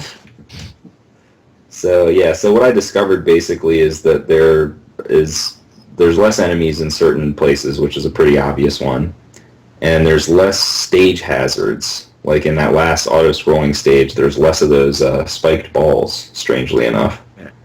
That sounded weird. And then some of the bosses actually have lower hit points, but not all of them. So not all of them, but like Slash doesn't have lower hit points, but like when you hit him with a shoulder tackle, he gets hit twice. I don't know why. And the other thing is that some of them also have different AI patterns based on when you hit them. They like to grab. Like I noticed that I was constantly getting grabbed, and instead of getting punched or anything else, they'll just grab you and hold you. That is And weird. then- It's unusual to have the mechanics change so much. When you change difficulties, I could see having fewer enemies or less hit points, but Yeah. Yeah, it's kind of strange. I more noticed it since I was just observing in that in the bosses, like if you tried to do a boss the exact same way in normal, it might not work out because the AI pattern for the boss is different. Because the thing about the bosses in this game, except for 2 bosses who are unfortunately at the very end, the bosses aren't random at all. That's a good thing. That's so except rare for as the well. last boss is being random, though. Well, not Yes. that. I mean, yeah. Krang and Super Shredder. Oh, I think you're gonna say Super Krang. That sounded incredible. There is Super Krang. There is a Super Yes. Krang, but What is- ironically, he comes before Krang. Maybe Krang that's gets just downgraded. 'Cause literally up- super, as in he was above Krang on the piece of paper they had. So he was. They didn't have a name for him, so he was Super Krang. Super Krang. Well, it's just that you kick his ass so bad that Shredder has to give him a demotion. So he's like, "I'm sorry, you're not Super Krang anymore. You're just regular Krang." So I mean, Okay. what does Super Krang do? What does he look like? Actually, this boss fight that's coming up, Oh, man. or it did not come up. Yeah, we that got boss trolled fight a little bit. mode. They don't You have got- shields. Oh, Super Krang. There's Super Krang. He's got wings. There he Yeah, is. so this is a really dumb strategy you can do, where you die. This is actually faster than the strategy in my current run by like a second, I think. And it literally just involves dying, but there's an even faster strategy that you can do. So is with deaths considered a separate category than without? No. Because is that the only death trick? That's the only... Yeah, so this is the old strategy, and this is slightly slower than... He's the wrath of like- Super Krang. Yeah. He's getting owned. So he has wings. That's the difference, right? Now, the big thing about Super Krang that you're not really seeing here is that he has a certain life threshold, where if he's at 1 or 2 bars of health, he'll actually become invincible and spray these balls everywhere. And the big... I wish I could All do the balls in this game. Alright, so here's the new strategy, and this is the fastest strategy available. It's like 2 seconds faster than the old strat, and about 1 second faster than the really stupid dying strat. that. Because it cuts out a cycle over the old strat, even though I'm taking a little longer to slash him. And there you go. The big thing is that, yeah, you have to make sure that when you kill him, he's still at 3 bars of health, so that he never gets to the 1 or 2 health bar phase, because when he gets to the 1 or 2 health bar phase, he just turns invincible, goes off screen, and sprays bombs everywhere, and it wastes something like 10 or 15 seconds. Wow. So if that happens in like a recorded run, then you have to reset. Because Reset. it wastes just so much time. That's pretty late. So is he? Did you say he's one of the random bosses, Super Krang? No, he's completely fixed. He's It's fixed, right? regular. It's regular Krang. Regular Krang, that- right? Yes. That random. Regular Krang is actually the most random boss in the game, and the one where you can really get screwed time-wise. And if he gives you a really bad pattern, you can lose up to like 15 or 20 seconds. And it's not really even your fault. Even though Raph is the best turtle for most things, he's actually, in a sense, the worst turtle for a regular Krang, because his special hits so low to the ground that Krang has to be very low to the ground for his special to hit. But like other turtles, they have higher hitboxes on their specials, so Krang can be like kind of far up in the air and they can still hit with their specials, which makes it easier for them, even though they're doing less damage.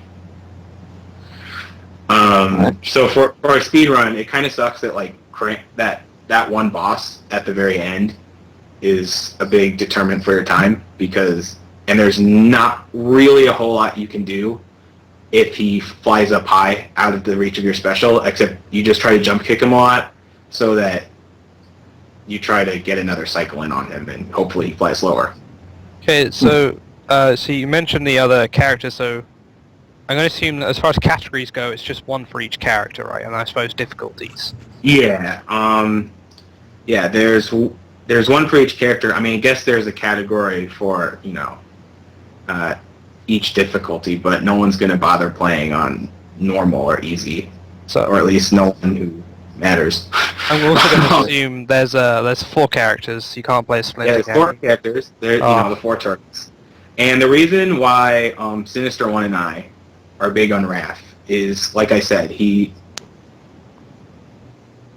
fastest, but more importantly, he has the most taps. There's also Dawn, who has a couple of advantages over Raph in a speedrun. It's basically just 2 boss fights, but the problem with Dawn is that he moves super slowly. Like, as you can see, like whenever I'm walking, it's super slow. And Mike's talking about horizontal movement, vertical movement. He's not, like, horizontally, the turtles all can move the same speed, because you're just dashing. Yeah. It's really the vertical movement that matters more. Huh. Yeah. Interesting. So I guess... So did you want to talk about those bosses that were better with Dawn, then? Yeah, the 2 bosses that are better with Dawn are the first boss, actually, Baxter. So we've got clips for those. Yeah. Yeah, Baxter should be coming up here. here. The reason why Baxter is faster with Dawn, he's actually also faster with Mike, probably, than Raph, is because Dawn's mid-air chop attack is the strongest in the game. That's Raph actually is tied for the weakest mid-air chop attack, along with Leonardo. And if you're wondering about Leonardo, he's really bad. He just leads, and that as a turtle in this game, he just leads, and he just kind of sucks at everything. All right, here's a fight it's on, and the reason why. Ooh, nice and slow-mo, so you can see every single frame. So yeah, that's the chop attack. And it does a lot more damage as Dawn. And for Raph, that would take at least like twice as many chops. Yeah, I played them side by side, and it was like twice as long for Raph to kill this guy. Yeah. Well, look at that guy. He's got a huge stick. Yeah, exactly. And the guy just flies back into it. What's he doing? Yeah, I know. You're just holding your stick out, and he just runs right into it. Yeah, like I said, the bosses in this game are fixed.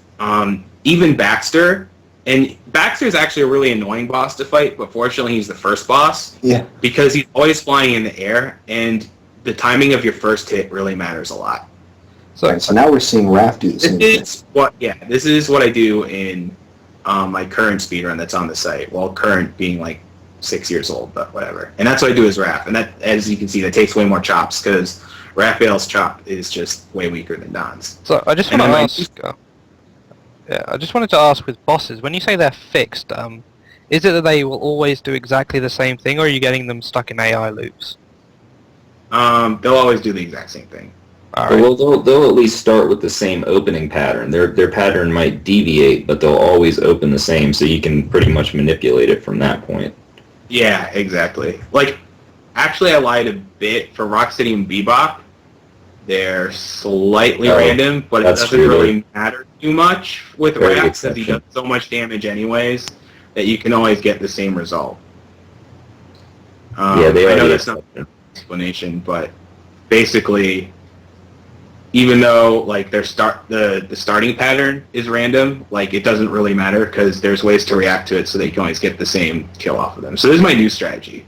And the reason why this is faster than the old strategy is because I let Baxter land, and by letting him land, he actually takes less time to die. Because when you kill him when he's midair, he just kind of flies up and down, and then he lands and explodes. But with this new strategy, he's on the ground when he explodes. And that saves about 2 seconds, I think. And that might not sound like a lot, but these boss fights are so short, that's actually a pretty big amount of time.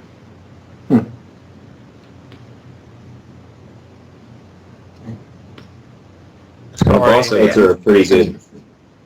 They're a pretty good place to save time also because since a lot of the fighting is fixed coming up to that point, you're going to struggle to gain time just against like the regular foot soldiers and whatnot. But the boss fights are a good place to look if you're trying to improve. So, I mean, with getting to the bosses during the level, is it just recognizing spawns and dealing with them the quickest way, or are they all fixed too? The enemies that spawn are all fixed. How they spawn is... I don't even think it's random. I think it's all based in your positioning. I agree. The problem I agree. is that sometimes the positioning you need is very precise, so it's sometimes as good as random. And the other thing is that once the enemies do spawn, their behavior is random. Like, they have AI tendencies. For example, there are these boomerang guys in the later stages, and they're some of the deadliest enemies because they just like to hang back and throw boomerangs, and they're actually pretty hard to kill. Mm-hmm. But at the same time, like, you don't 100% know like where they're going to go, or what they're going, or like when they're going to throw their boomerang. Especially if you're kind of close to them, because if you're kind of close to them, they might just walk up to you and kick you in the face. So it's typical of most sort of beat 'em up games, really. Then, in that sense. Yeah. All right. There's just one thing I just realised here we forgot to sort of mention. I guess we can go back to it. Was the records and the runners, the people who play it, and the times we got. We sort of went right into the actual game. Yeah, we can take a break and talk a little bit about the records and runners, and then get back to strats. We'll head back. Because I figured otherwise, knowing Fiesel and I will forget it. I kind of skipped around. I didn't even explain the turtle differences, but... Well, I just wanted to get right into the...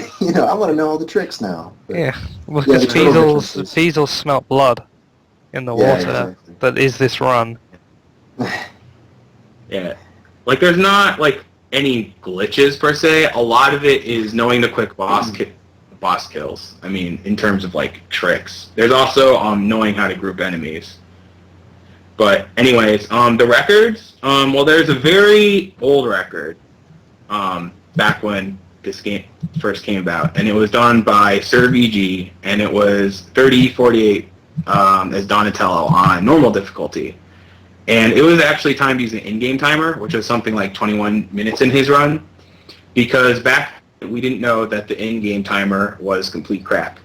The in-game timer is complete crap because it apparently, like, times it all in hexadecimal, and it doesn't properly convert it back, so it just spits out nonsense, basically. I always wondered how timers can get it so wrong, because I've seen games where the timer is just not even worth looking at.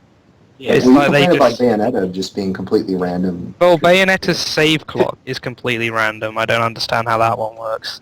And Ape's Escape is similar too.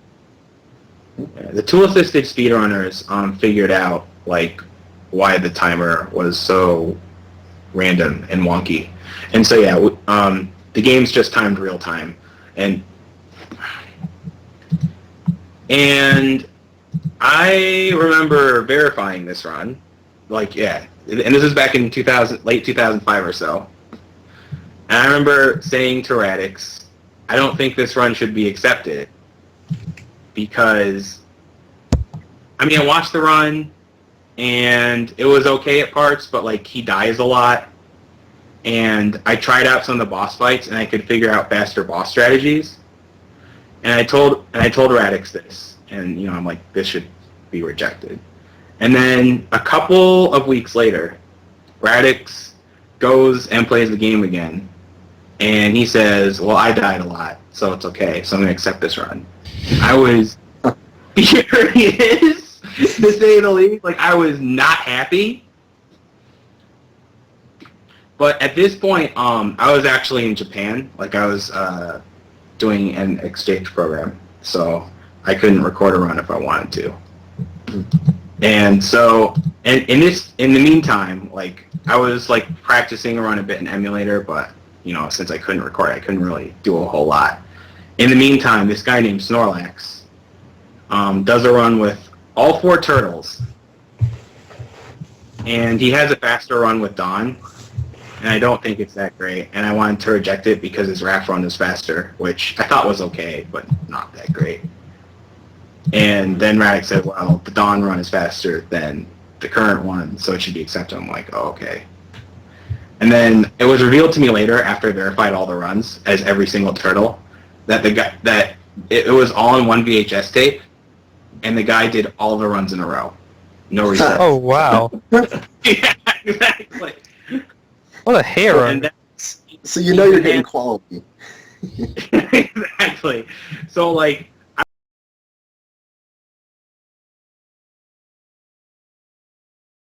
out of rage, I guess you could say. Out of It would've- spite, I think. And it was spring break, and I went back home to visit family, so I had like about a month or so to record a run, and I really wanted to. None of the runs that were on were death, so I got this 2231. I wasn't 100% satisfied with it back then, but it's a pretty good run. I mean, Sinister One. And I'll agree with him on this, that the run has aged pretty well for how old it is. The run's 6 years old. Like, it's a really old run. That's old for a speedrun, yeah. Yeah, that's super old for a speedrun. Especially if you compare it to Ham, what some of the other 6-year-old runs are like. Yeah. I don't think my 6-year-old run is in Duckfist clips, but whatever. But yeah, the time is 22:31. There's no deaths. It has some bad mistakes. It's definitely improvable. I'm not too sure by how much, but I think I could improve it by at least a minute. Most of it would be lots of small improvements here and there, although there are a couple of big improvements. More specifically in the starbase, because like I was talking about how Krang was so random, I had exceptionally bad Krang luck in my 2231. Like, if you get really lucky, you can kill Krang in 3 loops, because basically he'll appear, you hit him 3 times, and then he teleports somewhere else. I think it took me like 6 loops to kill him. And 4 loops is okay, but 6 loops is really awful. So when you say you think you can improve it, is that just part luck or part new improvements, or part that much mistakes? Or? A lot of it is new improvements. A big part of it is actually being tighter about the spawns and skipping enemies. And when it comes to spawns, especially stone soldiers, because one thing that's actually pretty bad about the 2231 is that I do not handle any of the stone soldier spots all that well, because you can always group up soldiers so that you're hitting 2 of them at once, and I think I did that maybe 1 time in that run, and you can do it pretty much every time they appear. You can get the stone soldiers to line up with each other based in your positioning. Like, it's all positioning based for where the stone soldiers charge, because they'll just charge roughly towards where you are.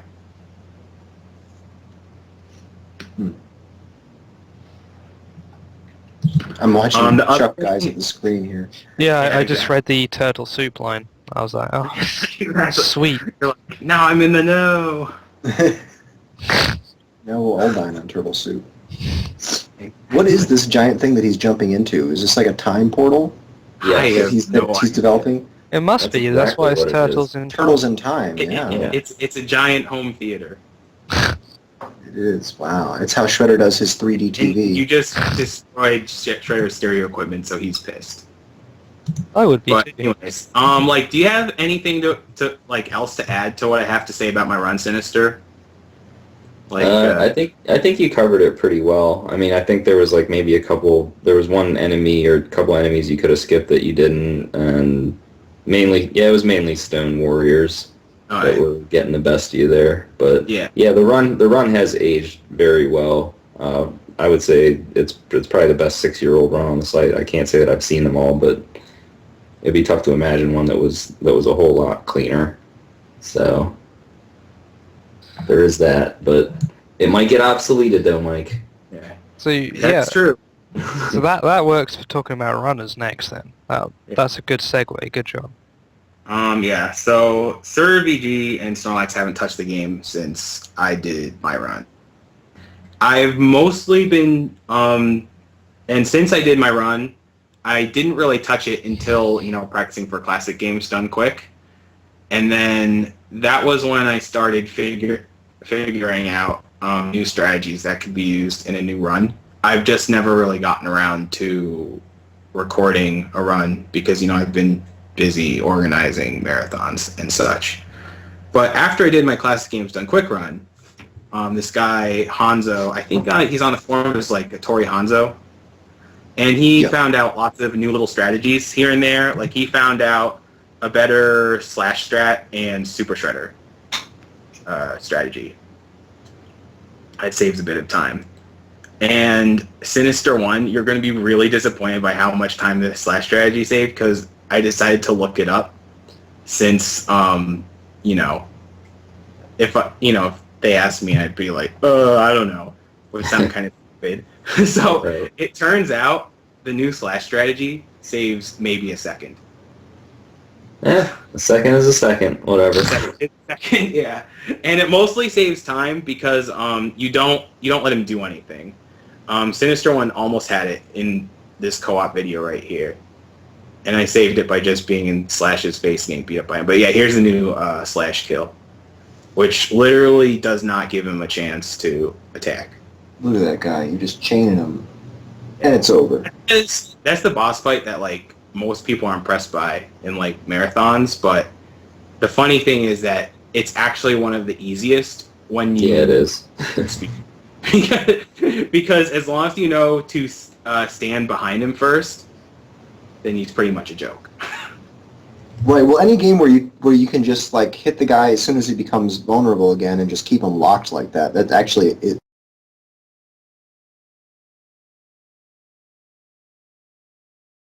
Trying to get control. Just a of him. case of that knowing the timing, right?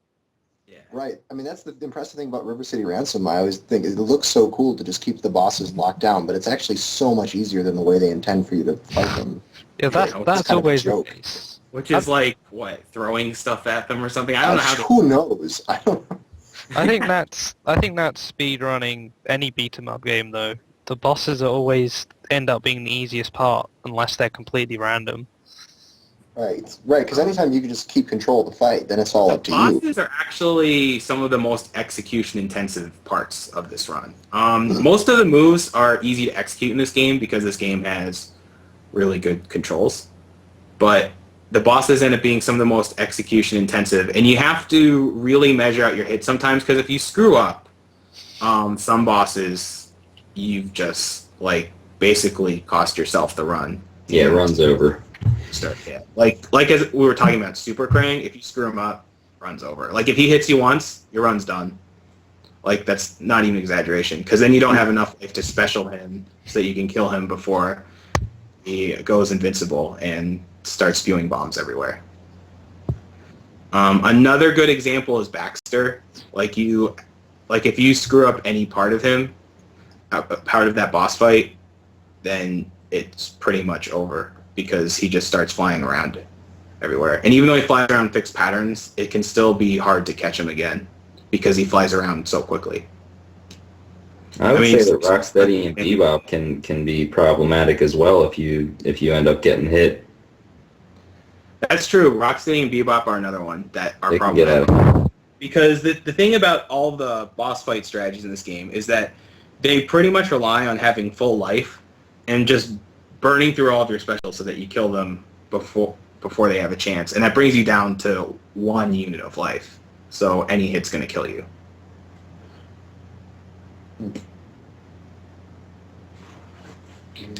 Okay, so wait. Oh, and so back to the runners. Yeah, Hanzo discovered some new strats. I'm sorry to go on some I tangent. just wanted to wait to see if you knew what the original topic was. Like, I think the original topic was actually like, what are the character differences? We'll Right. We still haven't covered that one yet.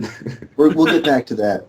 we'll do runners then character differences, right? Okay, Let's roll with it. So back after I did Classic Games Done Quick, this guy Hanzo, and he's like, I don't remember what his time was, but he's like, oh, I got something like 23 minutes or 21 minutes, so like I beat Mike's runner, I'm so close. And then we asked him the question, we're using the in-game timer? He's like, yeah. We're like, oh. Oops. Like, oops. He's like, oops. My run was actually kind of crap. He was like, it was like 35 minutes or something not too good. But he actually started playing the game more and more, and he got good enough to get within less than a minute of my time, which is That's good. a very good time. Yeah. And he actually discovered a lot of strats. Some were enemy skips, which unfortunately I don't have any videos of. And others were, like I said, the new slash strat that doesn't give him a chance to move at all, and the new super shredder strat that saves about 3 or 4 seconds over my current run. And so Hanzo, while he's not around anymore, definitely helped out for the short period that he was around. He'll probably be around like in another 6 months or so, and he'll be in every stream, and then he'll just disappear for another 6 months. He's just like that. And then there's Sinister One, who came in because we both thought it'd be a cool idea to be a co-op run marathon. Okay, so let me explain this shredder stat real fast. Your special has a ton of invincibility in this game. So what I do is that I special through the flames, like before he attacks. And then the second special is the special that actually hits him. So that I not only go through his attacks, I end up hitting him. And since I'm near the wall, I can just dash special and hit him a bunch of times for a lot of damage. And that lets me get a lot of hits on him and minimize the number of rounds that it takes to kill him. Because you can only get 5 hits on him per round. So Wow, you're hitting like the strongest or weakest attacks. you're sure not cutting him any slack in this fight. Yeah, exactly. So what And happens? this is actually one of the advantages of hard mode is that believe it or not, Shredder moves a lot faster. So of course in the Yeah. speed run, that's to your advantage. Versus normal mode, he's like super slow. Yeah, he like takes twice as long for his attacks to activate, and that actually completely throws off the timing in normal mode. So even though in normal for like a casual run, it's easier. For like a speedrunner, it's harder because it just completely screws up the timing. Wow. Way to turn the tables there. Yeah, exactly.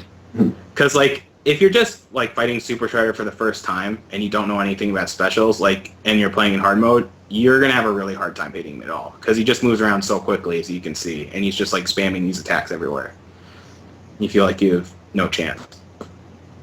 Okay, and so back during Japan Relief Done Quick, Sinister One came over here so that he could stream and participate in the marathon, and we thought that'd be a good idea to do a co-op run of Turtles in Time. And so the first time we played through, like he was like, "Oh yeah, this is gonna be easy," and like he was That was bad. I'll say I'll say it, Mike. Well, I was bragging to Mike about how good I used to be as a kid, which is always a fatal mistake because when you're a kid, you think you're awesome at every video game. Yeah. In reality, you're terrible. So then once I realized I couldn't even like dash, I was like, oh boy, this could be tricky.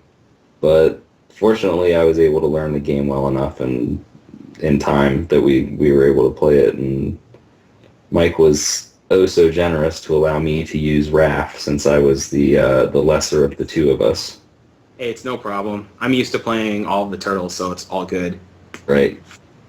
I did end up learning all of them for the marathon, just in case, because we you could've- also learned a lot since Japan Relief Done Quick. Like, you definitely made strides.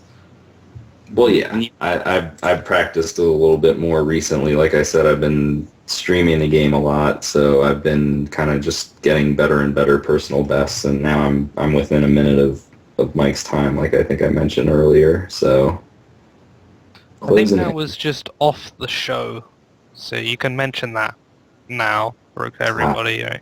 I think I was in the pre-show, so Yes, so I'm about a minute away, and if I keep playing, I'm thinking I'm gonna get there because I've been making significant improvements, and Mike's been coming up with new strategies. He seems to be kind of getting back into the game a little bit too, so that always helps. Well, yeah, getting new blood into it, great idea. I mean, a great thing to develop new strategies. It's also just, it's helpful to see other people play. It's something I noticed with Rygar is just like watching another person do a run. I end up thinking a lot more about it than I am like when I'm actually just trying to play myself. So, that helps too. That's very true with this game, because I'm like, oh, maybe I could handle this spawn that way, or maybe if I'm in that place where he is right now when these enemies spawn, maybe I could kill them faster, maybe I can hit them and then run away, and and skip some enemies. So yeah, it actually has been helpful watching Sinister stream for the exact reason that you mentioned. Yeah, I agree with that too, Fiesel. It's always easier to learn when you're the spectator rather than you're kind of stuck in the moment and you actually have to be hitting the buttons and doing all that stuff. It's you can't think quite as critically at the time. you get the snobby standards as well when you watch someone else. When you're playing yourself, you have the like speedrunner standards where you're like, that wasn't frame perfect, it was terrible. But when you watch someone else, you get the snobby standards, and you're like, oh, that not good. You realise that you never would have thought about that unless you hadn't seen anybody else do it. But alright, so hang on. This written here, it says characters, differences. Let's do it. Come on, Mike. Yeah. Okay. All right. The difference is, okay, like I said, Raphael is the strongest. He's cool but crude. Yeah. Yeah, he's cool but rude. Is it crude or rude? Yeah, and because he's so rude, he just slaps people around and doesn't give a fuck. Like, he's super fast, which is really important, because like I said, the turtles can move at the same horizontal speed because they can all dash. And all the turtles dash at the same speed. But what really matters for movement speed is vertical movement and grabbing the enemies for slam throws or for screen throws. And so that helps out a lot. And like I said, he has the strongest attacks. Not so much the normal combo attack. His normal combo is a bit weak, but you don't really use normal combo attacks in a speedrun because they're some of the weakest attacks in the game.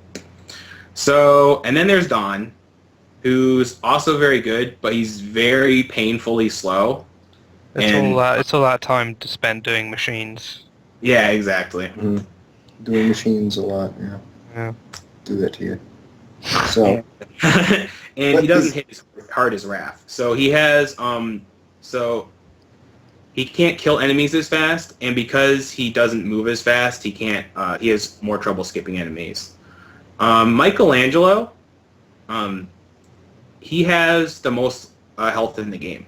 He's the easiest turtle to play through. That's all the endurance and the strength he's built up from partying. Yeah, he does, and all that pizza eating. It's the alcohol tolerance from partying so much. all right. Right. Don't forget Leonardo, Mike. Yeah, and all that tolerance. So, anyways, like Michelangelo has twice the health of Raphael, and he has like strong combo attacks, like when he does his normal combo. But like I said, normal combos don't matter too much in a speedrun. So there's Leonardo, who is supposed to be the balanced character in the game, but since he's too busy leading, he doesn't really do any of the fighting too well. And the reason for that is, like I said, he's supposed to be the balanced character, so he's not really being very good at anything, and he ends up, and his damage output is like really low. Like, he has really weak attacks, and his special is hilariously awful because it has a really long recovery time and it doesn't do much damage. It's literally half of what Raph can do in his special. So, I mean, in order for like the time it takes, so I guess Raph's the quickest. Is it Don next or Michelangelo? It's Dawn next, Done. and then Michelangelo. And then Leonardo doesn't even finish the game. Yeah. No. He's the best for a high score run, as PJ would say, because like you can get a special bonus at the end of a stage if you don't get hit, and you don't get any pizzas, and all the other turtles get 50 points, but Leonardo gets 80 points. That's I guess interesting. It was the worst. Alright, cool. So then we got a bunch of other stuff here. We got dashing, back attacks, and so on. What's all this stuff? What is manual and Okay, auto well, dashing? if you really want to have the most, not even just speedrunning, but just the most fun and having the most control of your turtle playing the game, there's a bunch of options in the option screen that you might not even know what they did, especially if you're a kid, you're like, oh, these are so confusing, I'm just going to go with the default. So the default options that they give you are actually really bad, because the default options are have auto dash, and auto dash means that the game determines when you can dash by just holding a horizontal direction for like a second or two, and then that makes you start dashing. But if you set it to manual, you can just double tap and dash whenever you want. And that And I'm makes going to the game- guess that a speedrunner likes to have the manual dashing, right? Yes. That is Especially when you're trying to do those combos, because a lot of them require you to dash multiple times. So Yeah, because you do dash, and then like after you do a dash attack, if you just hit the attack button right after it, you do a kick, and then to do another dash right after it, you have to double tap again, and that's impossible to do with automatic dashing. All right. And there's also back attacks, which what a back attack will do is if you have it on, which is the default again, you will automatically try to hit any enemy behind you if they're behind you with this really awkward looking attack. That And the sounds game great. works for you. Yeah, exactly. It's PJ mode. PJ mode. I don't want to start It's- deconstructing that. I don't know. Maybe I've just insulted PJ greatly, and I'll never be allowed to be in this show again. That's So, It sounds more like an angry Elmo than anything else. yeah, exactly. Did we just get Trek in this call? I don't know, but I think we just gained him as a follower. Yeah.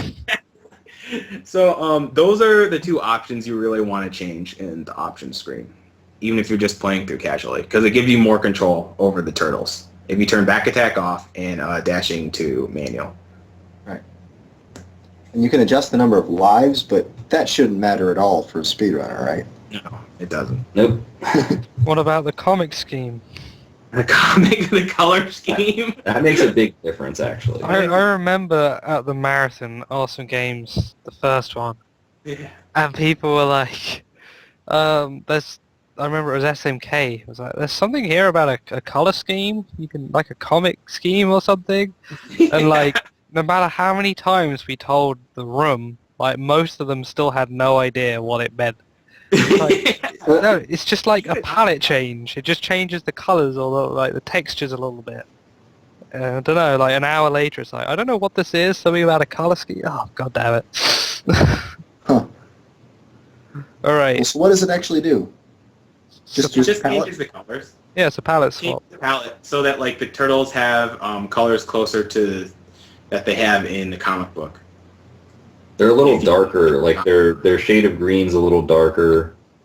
I think a few things look a little different, but yeah, it's not like hugely noticeable. Alright, okay, so we're going to take some chat questions, which I'll take chat questions this week, why not? It will stop me from doing something else. And if you want to finish off any of these other sections, you got Mike and Sinister, any last things you want to say while I grab these questions, although I think we probably don't have that many this week because nobody can connect to Twitch chat. Oh, yeah. Right, yeah. Not a lot of people.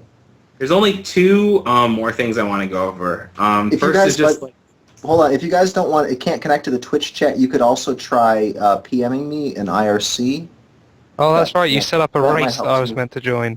Well, yeah, well, there is a race, but you'd probably PM it to me instead. It would be a little easier to see. Don't worry, I joined the race. All right, good. All right. That's a good But anyway, question. sorry. Go on with what you were saying.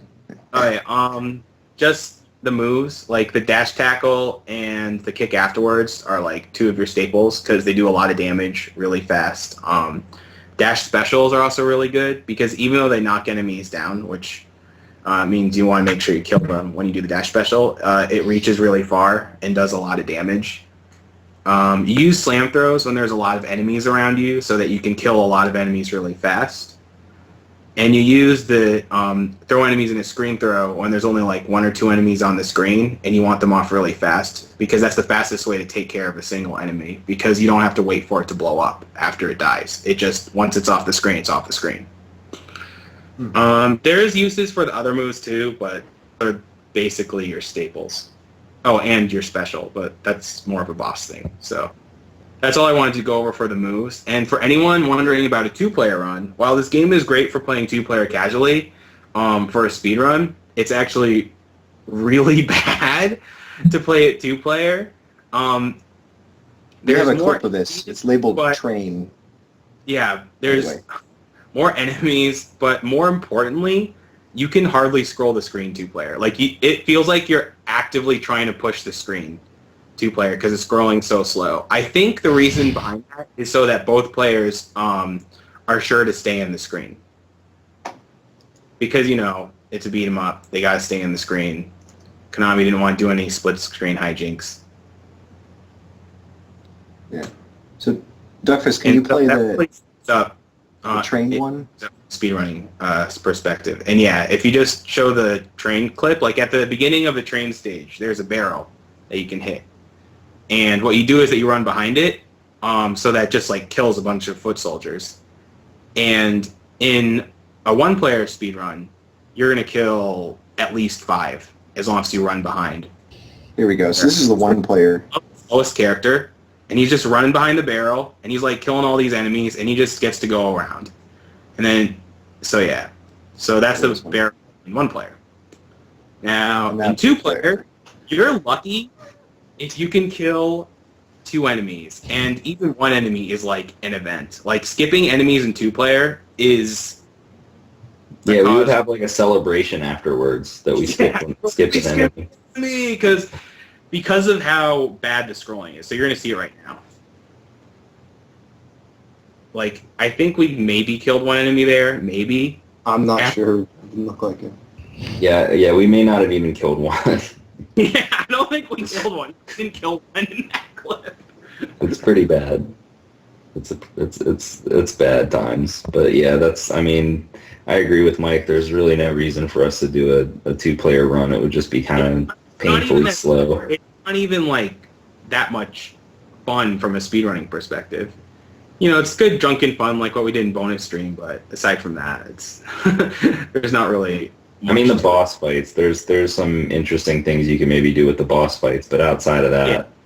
Yeah, outside of that, there's really not much in 2-player. Oh, also, I have to give thanks to Nitsuja, who's the guy who tasked this game, and even though his tool-assisted speedrun is really old and a bit outdated, it still has a lot of good strats. That was where I got most of the strats for my 2006 run from.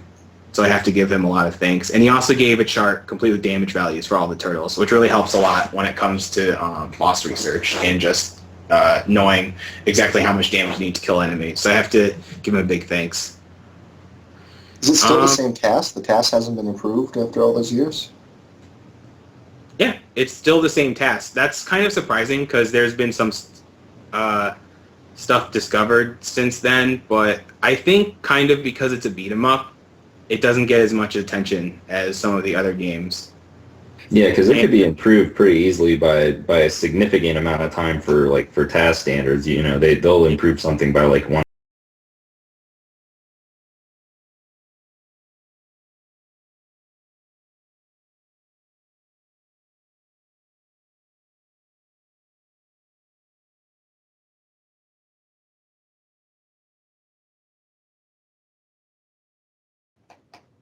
Probably.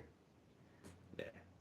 Well, I see one question in the chat that we should definitely Seeing a address. bunch of questions, so now we're on the questions. Okay, so Sorry about that. Problem with Skype call. Do you mind if I answer Breakdown's question first? Yeah, Go that's for the it, one I was because looking at. my chat has stopped loading. Oh, So no. the last message I can see is, oh, hang on, now it's updated. Oh, brilliant. That's good. Thank you. The last message was about 30 minutes old. Hey, Sonic Kustar, we can talk about new stuff in Turtles in Time over the current tasks later. Anyways, the reason why there hasn't been any big push talk is because I completely I couldn't manage to fit it in anywhere. So for those of you unaware, at SDA, we're doing this thing called the Big Push because we're aware that's kind of become a running joke that runs take forever to get posted and that there's a lot of runs that need to be posted. Okay. So what we decided to do is that since we have to, since we're so behind, is that for the month of April, we're pushing ahead a bunch of updates and are trying to update at least 3 or 4 times a week with a bunch of runs, that have been in the queue for a while so that, people can get their speedrunning goodness and so that we can catch up in terms of runs.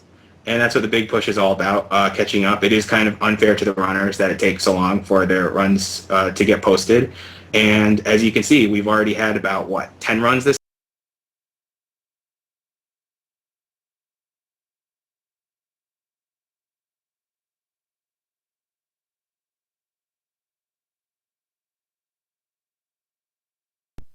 Skype dropped again.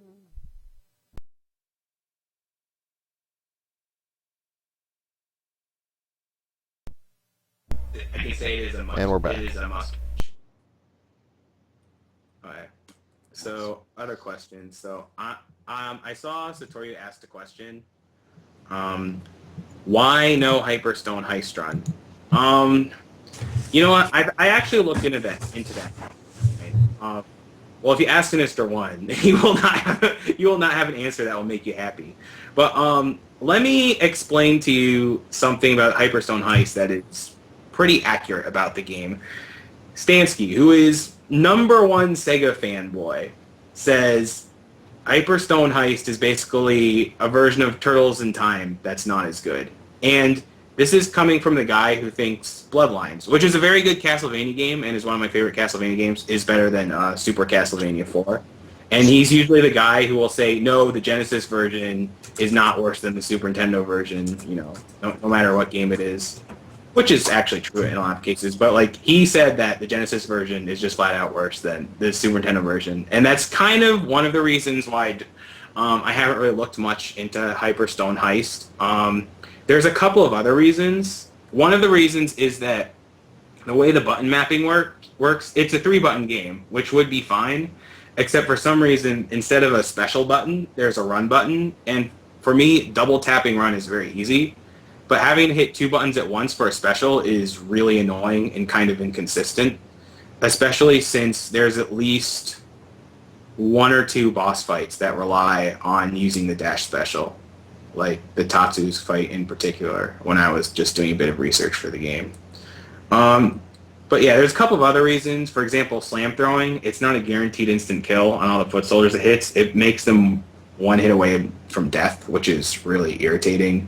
There's also the fact that the stages are really long and drawn out, and there's a really lame boss rush in the game. There's also the final stage, which is pizza-less for the last half for absolutely no reason except to troll you.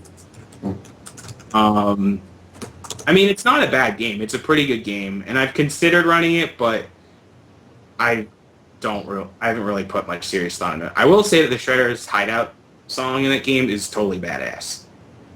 Well, there's a reason to run it. I disagree. I think it's there's no reason to run that game. It's terrible. You haven't even played it. I've seen That's the how I've seen bad the, I've it seen is. the Taz, and the Taz looked so bad that I was like, how could this game possibly be good with the Taz this bad? Well, Usually well, Tazes are entertaining. This was mind-numbingly boring. Yeah, actually, I don't know if you can skip enemies in that game. If you can't, then it would be a lot more boring because you'd be resorting to a lot more slam throwing, especially since there's no screen throwing in that game. Yeah, I think it would. I think you cannot skip enemies. That's what it seemed like anyway. Okay, well then if you can't skip enemies, then yeah, I don't know That's if I want to run that. I will tell you that the Tatsu battle is kind of funny and stupid because all you do is just dash special across the screen. It's just really dumb. Anyways, any other questions? Oh, Right, there's another one more in chat there. Yeah, Fiesel one had a from question for himself, but we can't ask him that. Okay. I was going to ask myself to marry myself. I'll wait. And what was your answer? What was your No, answer? I'm going to leave you guys in suspense till next week. he said no. You're cheating on me with me, and I can't handle that. Okay. So, Alright, in that's other it. words, the answer is to be continued, which means it will continue. Because whenever you say it's to be continued, no chance. It's Oh, never going to be continued. I'm just leading me on then. Exactly. You're such a You're man. teaching everyone, including yourself. So, there's a question from Mecha Richter in chat, and it's not Turtles 4. They don't have to be turtles related. They can be about Exactly. anything. At this point, we'll take He it. asked me if I was going to consider a run of Metal Slug XX, otherwise known as Metal Slug 7, and not really. My favorite Metal Slug game is 3, obviously. I've considered improving my run of Metal Slug 4, but that's about it. I don't have an incredible interest in the newer Metal Slug games. I've thought about 6, but I really hate the final stage in 6 because it tries to imitate 3, but it ends up being just really long and drawn out and boring. But I don't have an incredible interest in the newer Metal Slug games. So, in other words, probably not. And sorry for such a long answer for such a short question. It's actually one of the longer questions we had, word-wise, or word count-wise. It's 3 lines. So, alright, cool. I think we're pretty much done then, right? I mean, there are no more questions except for Fiesel's question, which I am going to ask everybody. Is Fiesel number 1 most attractive male, or number 1 and number 2? What do you think, Sinister? What do you I'm reckon? liking this number 2. I thought I was number 1 actually. I didn't realize that that Fiesel was even in the race. Are we going Well, to have a handsome off? there is Someone would have to do no... There is no source on this question. Off at the next Awesome Games Done Quick. And that. Well, apparently somebody thought I was Fiesel at Awesome Games Done Quick this year. I can't remember who it was. what Really? I had with you, was I We saw look- Yes, Butters BB, and I was like, that's not Sinister, is it? I'm pretty sure that's not Sinister. And like he started talking to me, and I was like, right, yeah. What? No, Yeah. that can't be Sinister. There's no way. Yeah, I remember Flicky was looking very confused because Butters BB and I were sitting like right next to each other, and I think we were doing like a roll call, and he was just like, Across the room, and I'm pretty sure it was during the Bad Games block, where I'd been commentating for 6 hours or something. right. Looked at it, I was like, oh my god, both of them next. I'm too tired to figure out which one is which. They don't even look that much similar. Yeah, it's not that much alike. Maybe like a written description. A police sketch artist might, possibly confuse them. Possibly. That's how Yeah, we have like maybe like the same height, build, skin color. it's Yeah. the same hair color. height, build, skin Right. color's not that the same, but your hair color's the same. Yes. To be fair, You've both got Uh-oh. eyes. Mercury.com's own parents for the Awesome Games Done Quick 2011 confused Satoryu with their own daughter. Like Oh their wow. confused Satoryu. Maybe we need like a better webcam then. Yeah, really. Higher resolution or something. The entire stream will just be like the camera, and then even more people the game screen size. I saw another question from Ninjamit who was asking if I was going to stream Turtles after the show, and the answer is I'm probably going to eat something, and then yeah, I think I might stream a little bit of Turtles. So if Yes. anybody's interested in seeing some Turtles in time in action, then you might get to see that. Yeah. You guys should just follow him right now, by the way. Okay. We have a question from Breakdown. If TMNT 4 is fun and Hyperzone Heist is less fun, what is the capital of South Dakota? That would be Pierre. And you're welcome. Now, the serious question from SMK, how do you control slam throw versus screen throw? This is actually a fairly common question, and it's actually a lot easier than you think. All that you have to do, the only difference is that for a slam throw, you don't, to throw an enemy, period, you have to make sure they're in hit stun. So, and it's very obvious when they're in hit stun, and it's nice and long. And you have to make sure you're overlapping them. And then for a slam throw, you just hit the attack button. And for a screen throw, you make sure you're holding a direction, attack button, like holding towards into the enemy and hitting the attack button. And that's the difference. Alright, okay, this is going to be our last question, just because I've read it, and I kind of want to, I've not ever watched this show, but someone thinks Fiesel looks like the main character on How I Met Your Mother. I've not watched that show, and I don't know what he looks like. I'd say there's a small resemblance, not anything that would really stand out. Like, I wouldn't have thought of that myself, I guess. Yeah, you're on your own on that one. But thanks for the comparison. Alright. I mean, they're basically trying to say you look like you should be on TV, Fiesel, so I guess that's a good thing. Oh, all right. Because you're a handsome man. I mean, Yes. you look like Sinister One, so you're both the number one and number two Right. handsome. And I guess, by extension, you're the number 3 most handsome man. Right. I think we just have the whole top 10 covered. Yeah, we. Pretty much. Right. Steve the Dreamer had an actual serious question. Yeah, he had the question on that, but we've answered this question. Yeah, it's a common question. You know, Oh, how yeah. do people who are new So- to running get started? But I guess it's always interesting to hear new people's Yeah, takes. so- So I've already said, you know, what I want to say. Yeah, I Yes. just want to say they're more. I'm pretty sure it's in Contra episode and the DKC episode. We definitely answer this as well. Okay. Because a friend of mine asked it. But obviously, if you two guys want to pitch in on anything, because it's something a lot of people get asked. Because I think speedrunning community gives, well, not the community, but the scene gives the illusion of being harder to get into than it actually is. Yeah, it's I really mean, not what's so. actually really nice about Turtles in Time is that it's a pretty easy game to learn. Like, there's no real glitches. There's nothing that's really frame perfect. Like the worst that you move that you have to learn, and you don't even have to use this move to get a good time, is a move that has like a 5-frame window, which is pretty lenient. A flip shoulder tackle that I never discussed. But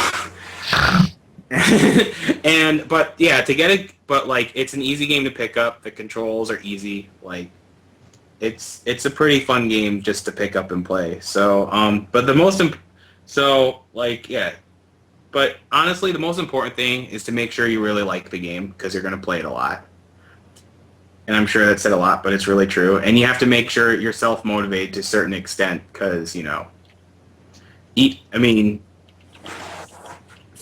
some games have active scenes and other games have not so active scenes, so sometimes you just have to be self-motivated and try to pick up the game yourself. Right, and yeah, some people. I notice that sometimes people get a little frustrated because they'll post in the forums and they'll say, "Hey, you know, this game, I want to work on it and want to see what kind of interest there is." And a few people will chime in, saying, "Oh, okay, that'll be cool." And then other than that, it's still mostly up to you to do all the work. And you can't expect that people are going to shower you with, tricks and ideas. But it is a good idea to put your runs out there. You'll probably get more responses if you actually start posting videos and let people see what you're doing. I mean, I agree. Yeah, I agree. But even for a game where I didn't do like any of the planning and that stands of time, like I still had to like learn how to do all the tricks and stuff. And even though I like saw videos of it, like you still have to like learn how to do the tricks because watching a video will only get you so far. You actually have to do the tricks yourself to be able to pull them off and like learn how to do them. Yeah. So real quick, Sonic Kustar asked if we were thinking about doing a 2 guys 1 controller TMNT 4, and that seems like it might not be possible. That would be really, really difficult. What do you think, Mike? I think it'd be a fun thing to try out and stream once. Yeah, I'm thinking it probably won't go as well as Contra. Yeah, we don't have the double crush connection that Mr. King and Herblat have, but And even if we did, like the complexity of the moves, like having to dash around and all that would be like just coordinating one dash would be a very big challenge, I feel like. yeah, coordinating the dash tackles would be a big challenge. Yeah. That would be tough, but we have to try it now at this point. Now we definitely at least have to give Well, now it. you have to. Has been thrown down. All right, awesome. So, I think that's all the chat questions I've seen. I don't know if we didn't miss anything. Did we? I think that's pretty much it. No, that's pretty much it. So, chat, get your votes in for the Handsome Man competition. Send all your messages to. We'll go to Duckfist. He'll be our hidden instigator. No, that's all good. So, thanks Send your for being. messages to DieselLover69. Which is my personal email address. Which, interestingly, I had before I actually met. Mine is Mr. 1&1 @gmail.com. Right. Great Sinister website, You by and Sinister Me makes Sinister One. That's right. There are actually there are a few throwaway names. I believe there's Sinister 2 and there's Sinister Lost that I've seen. Did he see yours and he was like, "Hey, I'm just a Sinister him. I'm Sinister 2." All right. Okay, so thanks for being on the show and bailing us out sort of last minute. Special thanks go to Fiesel this week for sort of picking up this whole thing and sorting it out quickly. If there are any shout-outs on that you want to do, we'll start off with you, Sinister. I guess your stream. Yeah, my stream is Sinister 1, and it's not the number 1, it's WON, because Sinister 1 has always taken on every single thing ever except for the SDA forum somehow. So yeah, if you want to come watch me stream, then that would be great. Shout outs to you guys for inviting us on. I'll come back anytime you ask me. All right, and so what else you stream on there? Just pimp that a little bit more. You got TMNT 4. I've been doing a lot of Turtles for mostly NES and Super NES games. I do Ninja Gaiden, Mike Tyson's Punch-Out, Double Dragon 2, maybe some Mega Man in the future, a little Batman, Ninja Gaiden 2. There you go.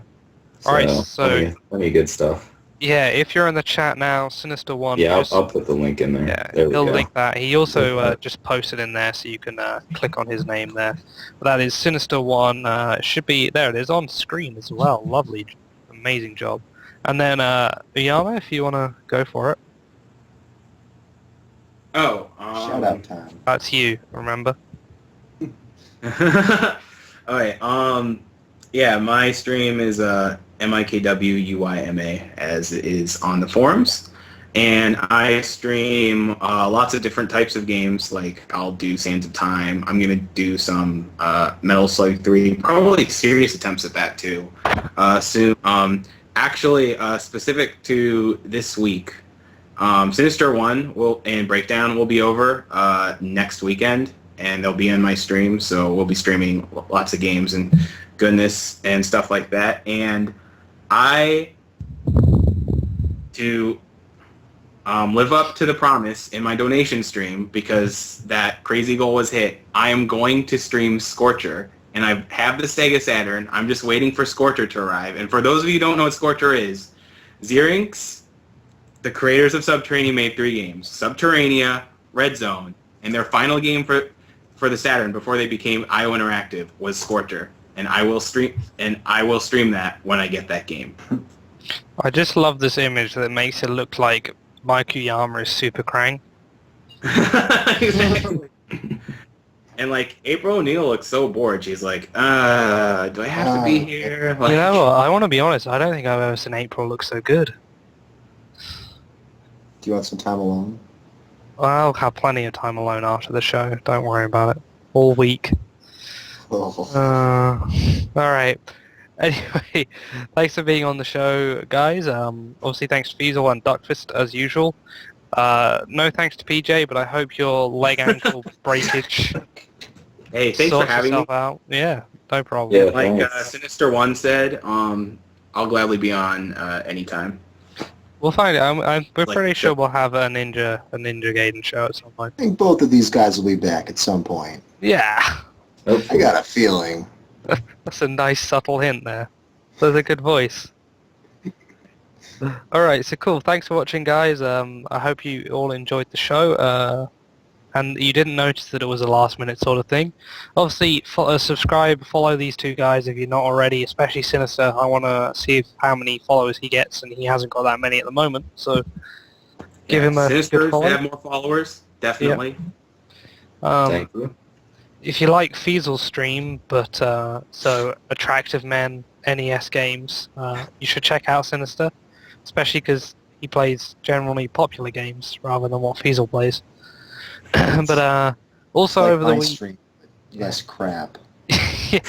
So as far as I'm aware, Duckfist will be doing some Mega Man this week, so you can check him out and check out Fiesel. He'll probably be doing Zelda, more Zelda. Probably Zelda 2 and Legacy of the Wizard, and I'm going to get started on some Rygar again. Beating Put up that down those- long enough. Beating up those small children. Yeah, little kids. I get smacked. Alright, so yeah, thanks a lot for watching, guys. We'll see you next week when should be a Link to the Past, unless Sigathus screws us over again. Do we have a second guest yet, PJ? We do. Oh, do we? We do! It's a I mystery didn't- guest, right? Why don't you tell him, Jeff? Why did well, I let me say see. PJ? I don't even understand. Alright. Anyway, Who I is have it, a Jeff? feeling that it'll be Rafe as our other guest. Oh, So, Interesting. Ah, yeah, well, interesting. Rafe and Cypher would be quite a pair. Should be good, should be good. So yeah, check that one out. Link to the Past, and then we'll have something the week after. And then we'll be back on to PJ after that. We'll be picking episodes, so... Can't wait. That's so good. So check it out. Again, if you have any records or anything that you've broken, please send us a message about it. You can do it on Twitch or through the SDAIRC, or on the thread on the forums, or whatever way you can find of contacting us. And we'll see you guys next week with Link to the Past. Thanks for watching.